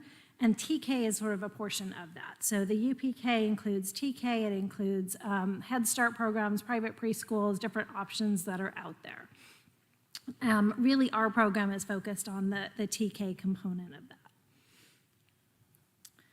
So in this, the plan requirements are we have to develop that plan, really describing like what our program looks like, how we're going to offer a full day of programming for students the year before kindergarten based on family needs. So our TK program is a portion of that. It's a 3-hour, 20-minute program, but then using the Expanded Learning Opportunity Grant, which you'll hear about next, as well as offering different options for families. In the past, families that may have qualified for Head Start, for example, had to choose. They had to go to Head Start or they had to go to TK. And now the way that the program's designed in the state is they could actually go to both. They could go to our TK program in the morning and then go to a Head Start program or a private preschool. They could stay home. It's based on what families need. And so we will offer that after school or before or after school based on TK through our ELOP or before and after school program through CEF. One of the other requirements is, as we are doing right now, just presenting the plan that we've developed for consideration to the board. We will be using the information that's in that plan to report to the California Department of Education. They just sent that little announcement today that the data is all going to be due at the end of August. So we collected just some information about how we're implementing it, and we'll have to report out to them. And then we're going to obviously have to keep looking at this plan. We know enrollment changes. We know families' needs change. So we will definitely be constantly reviewing and looking at this over the next several years. So this is just the implementation timeline. So current year, TK eligibility is for students that turn 5 between September 2nd and then December 2nd. So rolling out next year already, that expands to February, so a couple more months that we've added in there. And then every year it gradually adds a couple of months until by 25-26, when it's fully implemented, it'll be all students that are 4 years old. So we're essentially offering TK for 4-year-olds, so it kind of switches into that more of a preschool type program, more aligned with that, so very different group of students than we're currently serving. The staffing ratios are also different. So starting next year, we have a 1-to-12 staffing ratio. What we are doing is actually adding instructional assistants to the classroom. So there'll be a classroom teacher as well as the instructional assistant. We are also offering a morning and afternoon program just because of facility space, but then that also allows that afternoon teacher to support in the morning class for a portion, like during instructional time, as well as that morning teacher to support the afternoon. So at certain times during the day, there'll actually be 3 adults to the 24 students. And then there's additional credentialing requirements that kick in as well for teachers, just making sure that they either have those early childhood units or that they have that experience working with young learners. So our planning process, the template that the California Department of Education was released like late December. So we've all been diving into this, gone to lots of webinars and workshops and different trainings on that. And what we did is, after diving into that, reading through all of that, is created different teams. So we created a facilities team to really look at those facilities needs over the next several years, a staffing team to look at those credentialing requirements, as well as adding that instructional assistant position, and then also the program design team, which kind of was the bulk of it. So we met with those teams throughout the past few months to really just kind of look at each of those questions that are in the plan. The template had recommended questions, and as well as like the required ones, that's that data that we have to report to CDE. So the recommended ones are really just kind of getting us to think about what our program would look like. And then, again, we also collected information like through our LCAP process, through our TK roundup, through surveys. We have a TK questionnaire that's on the website where parents can just submit a question and we respond to that. So gathering input about based on what those families' needs are, working with our teachers, working with our staff, and really designing that program plan. So these are the sections of the plan. It just covers all of these different focus areas, self-certification, saying that we are definitely creating a plan and taking it to our Board of Trustees. We looked at projected enrollment and those needs assessment, so kind of using those numbers of what we think our enrollment will be, and then looking at the facilities needs, the staffing needs, all of those over the next several years, and then really just kind of addressing those questions. So what we've created is the plan for your. We're happy to answer any questions. How much capacity do we have? How many students will we be able to have? So I think when we are fully funded, based on current projections right now, we would have about 400 TK students. We have about 600 kindergarten students, so not quite sure, if that number will go up, or if just, families of 4-year-olds don't elect to send their students to TK. So that's one of the reasons we're going to need to constantly keep going back to that plan. I'm not sure why that's 200 students less than what kindergarten had. We figure there should be as many 4-year-olds as there are 5-year-olds, but we'll see. What's our capacity? What's the high? How far can we go? I mean, how many students can we have? We can have as many as, so we're required to any family that wants to enter TK, we have to accept them into TK. It's one of the programs that is required, just like kindergarten. So families that are interested, they want to have them. So do we have the facilities to house them? I think is the question. For right now, yes. We are still looking at the facilities needs as we go on. Okay, thank you. Any other questions? Any discussion? Okay, because this is not action, right? This information. It's a discussion, right? Information.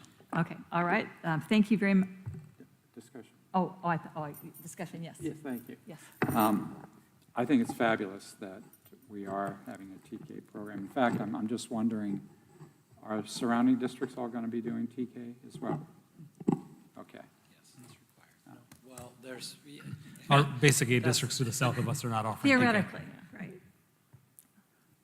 I just think in terms of, seeing some of the data on kids that do go through TK programs and how well they're prepared for organized public education and how much farther ahead they are. So I think it's just wonderful that we're doing that. Okay, thank you. We'll now move on to item 7.6, Expanded Learning Opportunity Program, ELO-P plan. Trustees, this is discussion action item. Dr. Nye. Thank you, President Williamson, trustees. I need to uncast and recast. Give me one moment.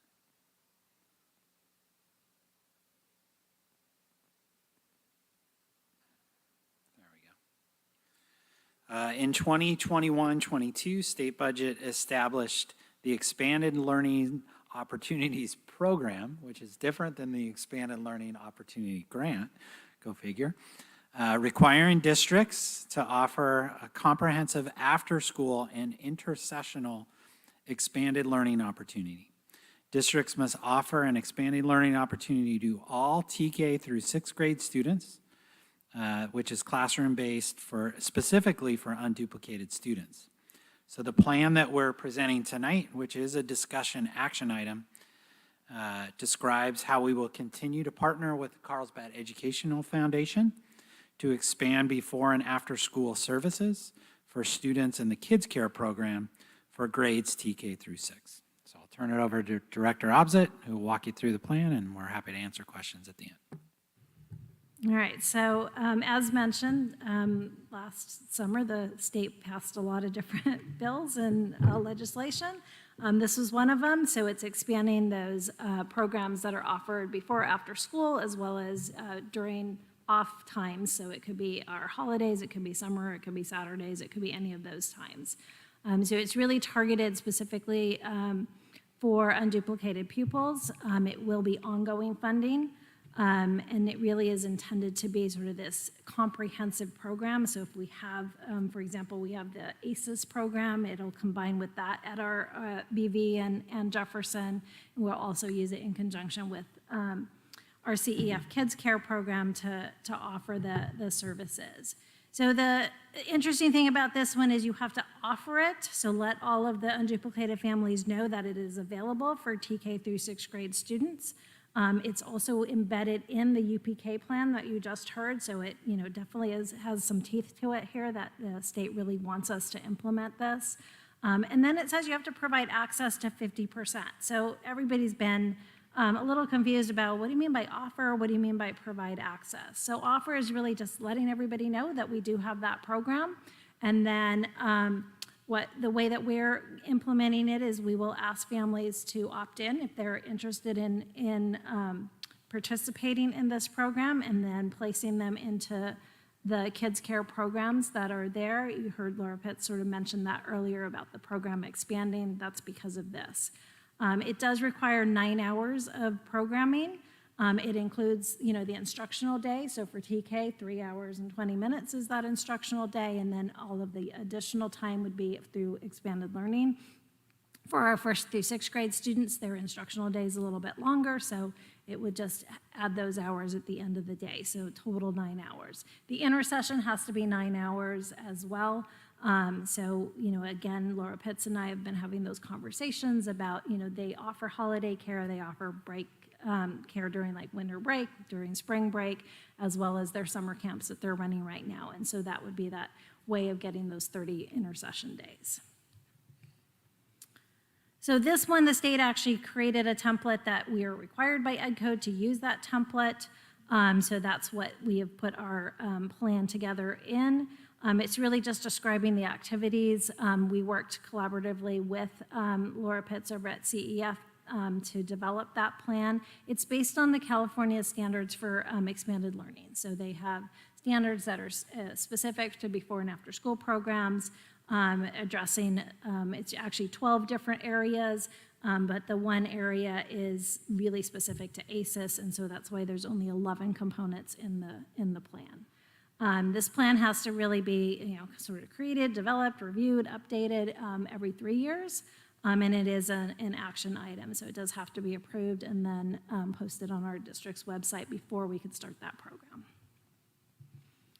So we've included the template there, and we're happy to answer any questions. Any questions, Kathy, or Ms. Rawlinson and Mr. Pearson? Okay. Thank you. Excuse me. Can you tell me how it's going to work as far as employees? I'm assuming the individuals will be employees of the foundation, and then we will just provide monthly dollars to the foundation. Is that correct? And then we have to account for that with the state. Is that accurate?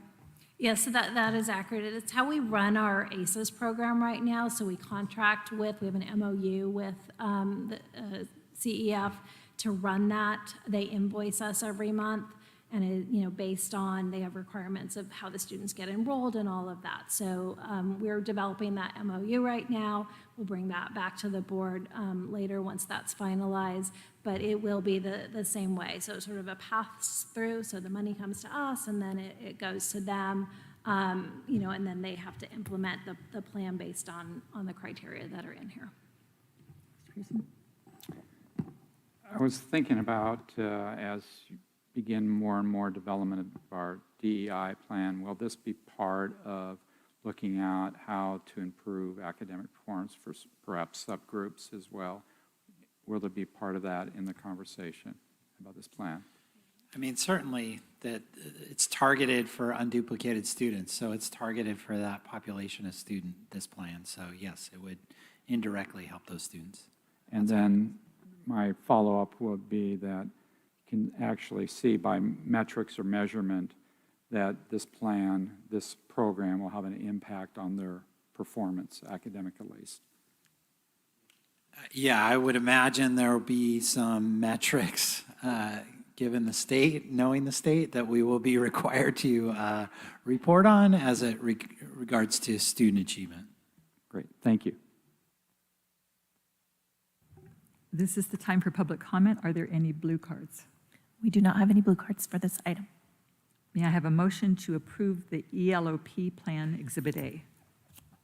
So moved, Rawlings. Second, Pearson. Trustee Rawlings made the motion. Trustee Pearson seconded the motion. Any discussion? Would you please call for a vote? Trustee Rawlings, Yes. Trustee Pearson, Yes. Trustee Williamson. Yes. Motion passes 3-0.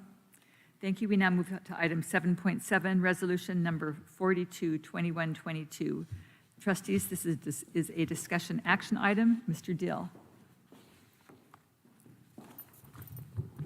Thank you, and I do have some additional information as a follow-on to our earlier discussion. So we do believe that there will be an escrow account that will be required with the lease-leaseback agreement for North County Academy. And so at the time that the builder requires us to deposit into the escrow, we will treat that like an invoice. We will provide that to Nixie and require them to fund the escrow at that time. So I hope that that answers the question that Nixie dollars will be in that escrow account and that we will not be taking nearly $3 million of our dollars first and letting it sit there for over a period of time. We will make that clear to Nixie that this is what's going to happen and insist upon them funding that account at that time. Are there any further questions, Ms. Rawlings?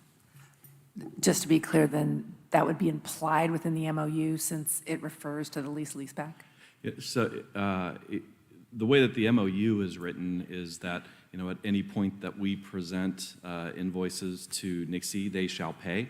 And so what we will do is say that will include the pre-funding of the escrow account. So and so I will communicate directly with the executive director of Nixie so that they can plan on making that deposit at the inception of the program, assuming they secure all the funding, they get the approval to sign the MOU, and then everything goes into motion at this point. And, you know, again, as a reiteration to the board that we're asking for authorization to execute these agreements with the builder, but we are holding off until Nixie assures us that they do have all the funding and will sign the MOU.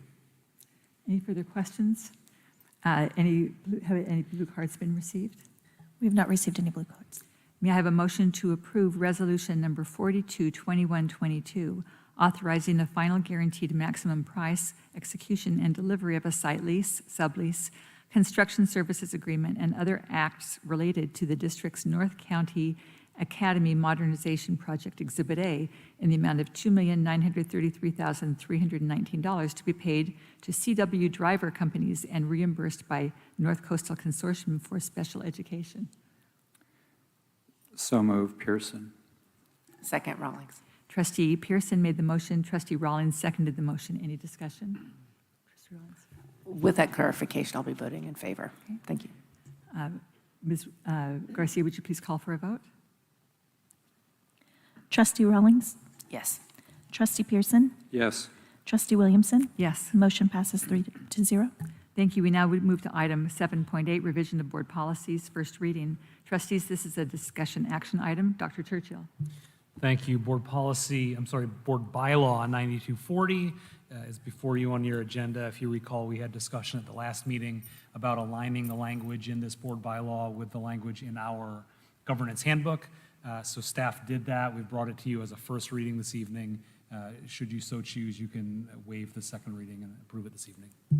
Any questions? May I have a motion to approve board bylaw 9240 as presented and approve as a first reading and waive the second reading? So moved, Rawlings. Second, Pearson. Trustee Rawlings made the motion. Trustee Pearson seconded the motion. Is there any discussion? Ms. Garcia, would you please call for a vote? Trustee Rawlings, Yes. Trustee Pearson, Yes. Trustee Williamson. Yes. Motion passes 3-0. We now move to item 7.9, revision of board policies, second reading. Trustees, this is a discussion action item. I'll turn it over to Dr. Churchill. Thank you. Two board policies, excuse me, on this agenda item, 6154 and 6164.2. We made modifications as discussed at the last board meeting and brought these back as a second reading for your approval.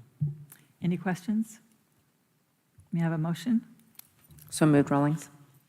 Second, Pearson. Trustee Rawlings made the motion. Trustee Pearson seconded the motion. Any discussion? Ms. Garcia, would you please call for a vote? Trustee Rawlings, Yes. Trustee Pearson, Yes. Trustee Williamson. Yes. Motion passes 3-0. We now move to item 7.10, revision of the 22-23 calendar. Trustees, this is a discussion action item. Mr. Grove. Thank you. An unfortunate error was made in the development of this coming year's academic calendar. In the development of that calendar, a 2-week winter break was developed with students returning on Monday, January 2nd. We essentially used the January 1st holiday, the New Year's holiday, in the week prior during the winter break. We later discovered that the Education Code specifically states that when New Year's Day falls on a Sunday, school shall be closed on Monday. Consequently, we need to add a day back into the calendar to preserve both the number of instructional days at 180 and the number of minimum work days for our certificated staff of 185. 3 approaches to remedying this. The first is to return 1 day earlier in the fall. That would be Tuesday, August 23rd. Or reduce one of our breaks by 1 day, or end the year 1 day later on Friday, June 9th. Unfortunately, the first 2 options have the potential to cost the district money in terms of reduced revenue as a result of ADA.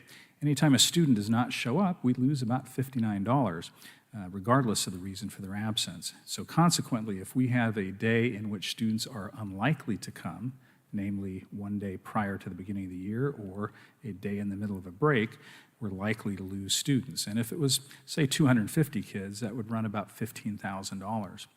But the impact is magnified because under the current or the new ADA hold harmless calculation, it's a 3-year rolling average. So the impact would affect us not just for this coming year, but over 3 years. So staff's recommendation after consultation with our labor partners who agree that the best option is to add a day to the end of the year and consultation with our site leaders, staff's recommendation is in fact to add an additional day on Friday, June 9th.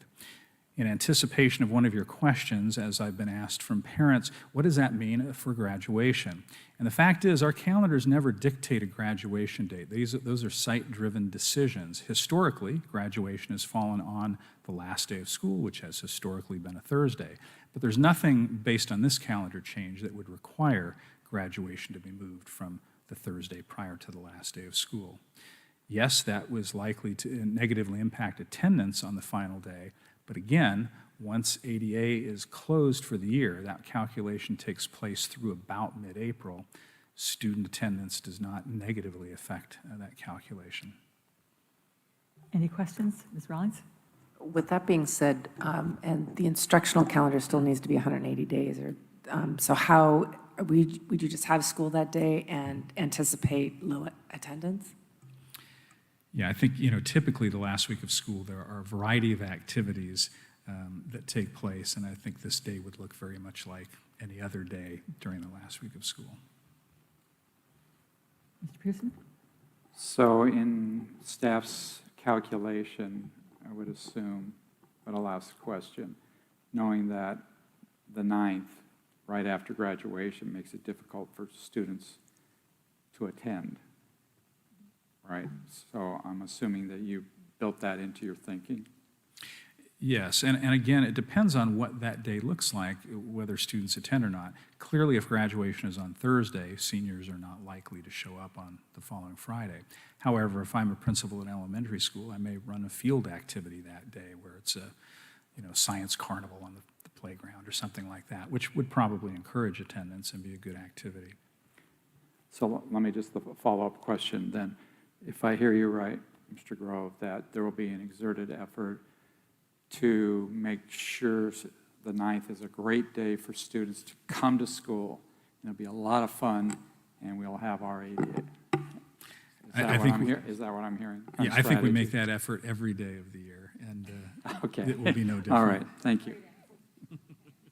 Are there any blue cards? There are no blue cards. May I have a motion to adopt the revised district calendar for the 22-23 school year? So move, Pearson. Second, Rawlings. Trustee Pearson made the motion. Trustee Rawlings seconded the motion. Any discussion? And let me just say, we will not lose any ADA because the ADA stops in April. So it matters not as far as ADA, anything after April. But Okay. No comment. okay. Ms. Garcia, would you call for a vote? Trustee Rawlings, Yes. Trustee Pearson, Yes. Trustee Williamson. Yes. Motion passes 3-0. Thank you. We now move to governance team reports and requests. Does anyone have a report or a request? Request, Ms. Rawlings? Thank you. And I did double check with Dr. Churchill. I would like an agenda item to be brought back for our next meeting that would incorporate in our policy, which is currently our practice, that the recordings from our meetings as well as the live stream archive will remain in our on our computer system and open to the public. Dr. Churchill, is that something that would be take extra staff time or something that would take resources? My apologies. I was momentarily distracted. Can you repeat that again? As we discussed earlier today, I'm requesting that an agenda item be brought back to the board that would codify our practice of maintaining our recorded meetings as well as our live stream meetings on our computer system and available to the public. That wouldn't take staff any more time than it would to simply update the board policy and bring it back as a revision. So would not take any time. Okay. Show thumbs. If I'll show thumbs that it be addressed, but not necessarily at the next board meeting, but that it certainly be addressed. Would you be? At a meeting in the future. No. Yeah. Okay. Thumbs up if you. Okay. Yes.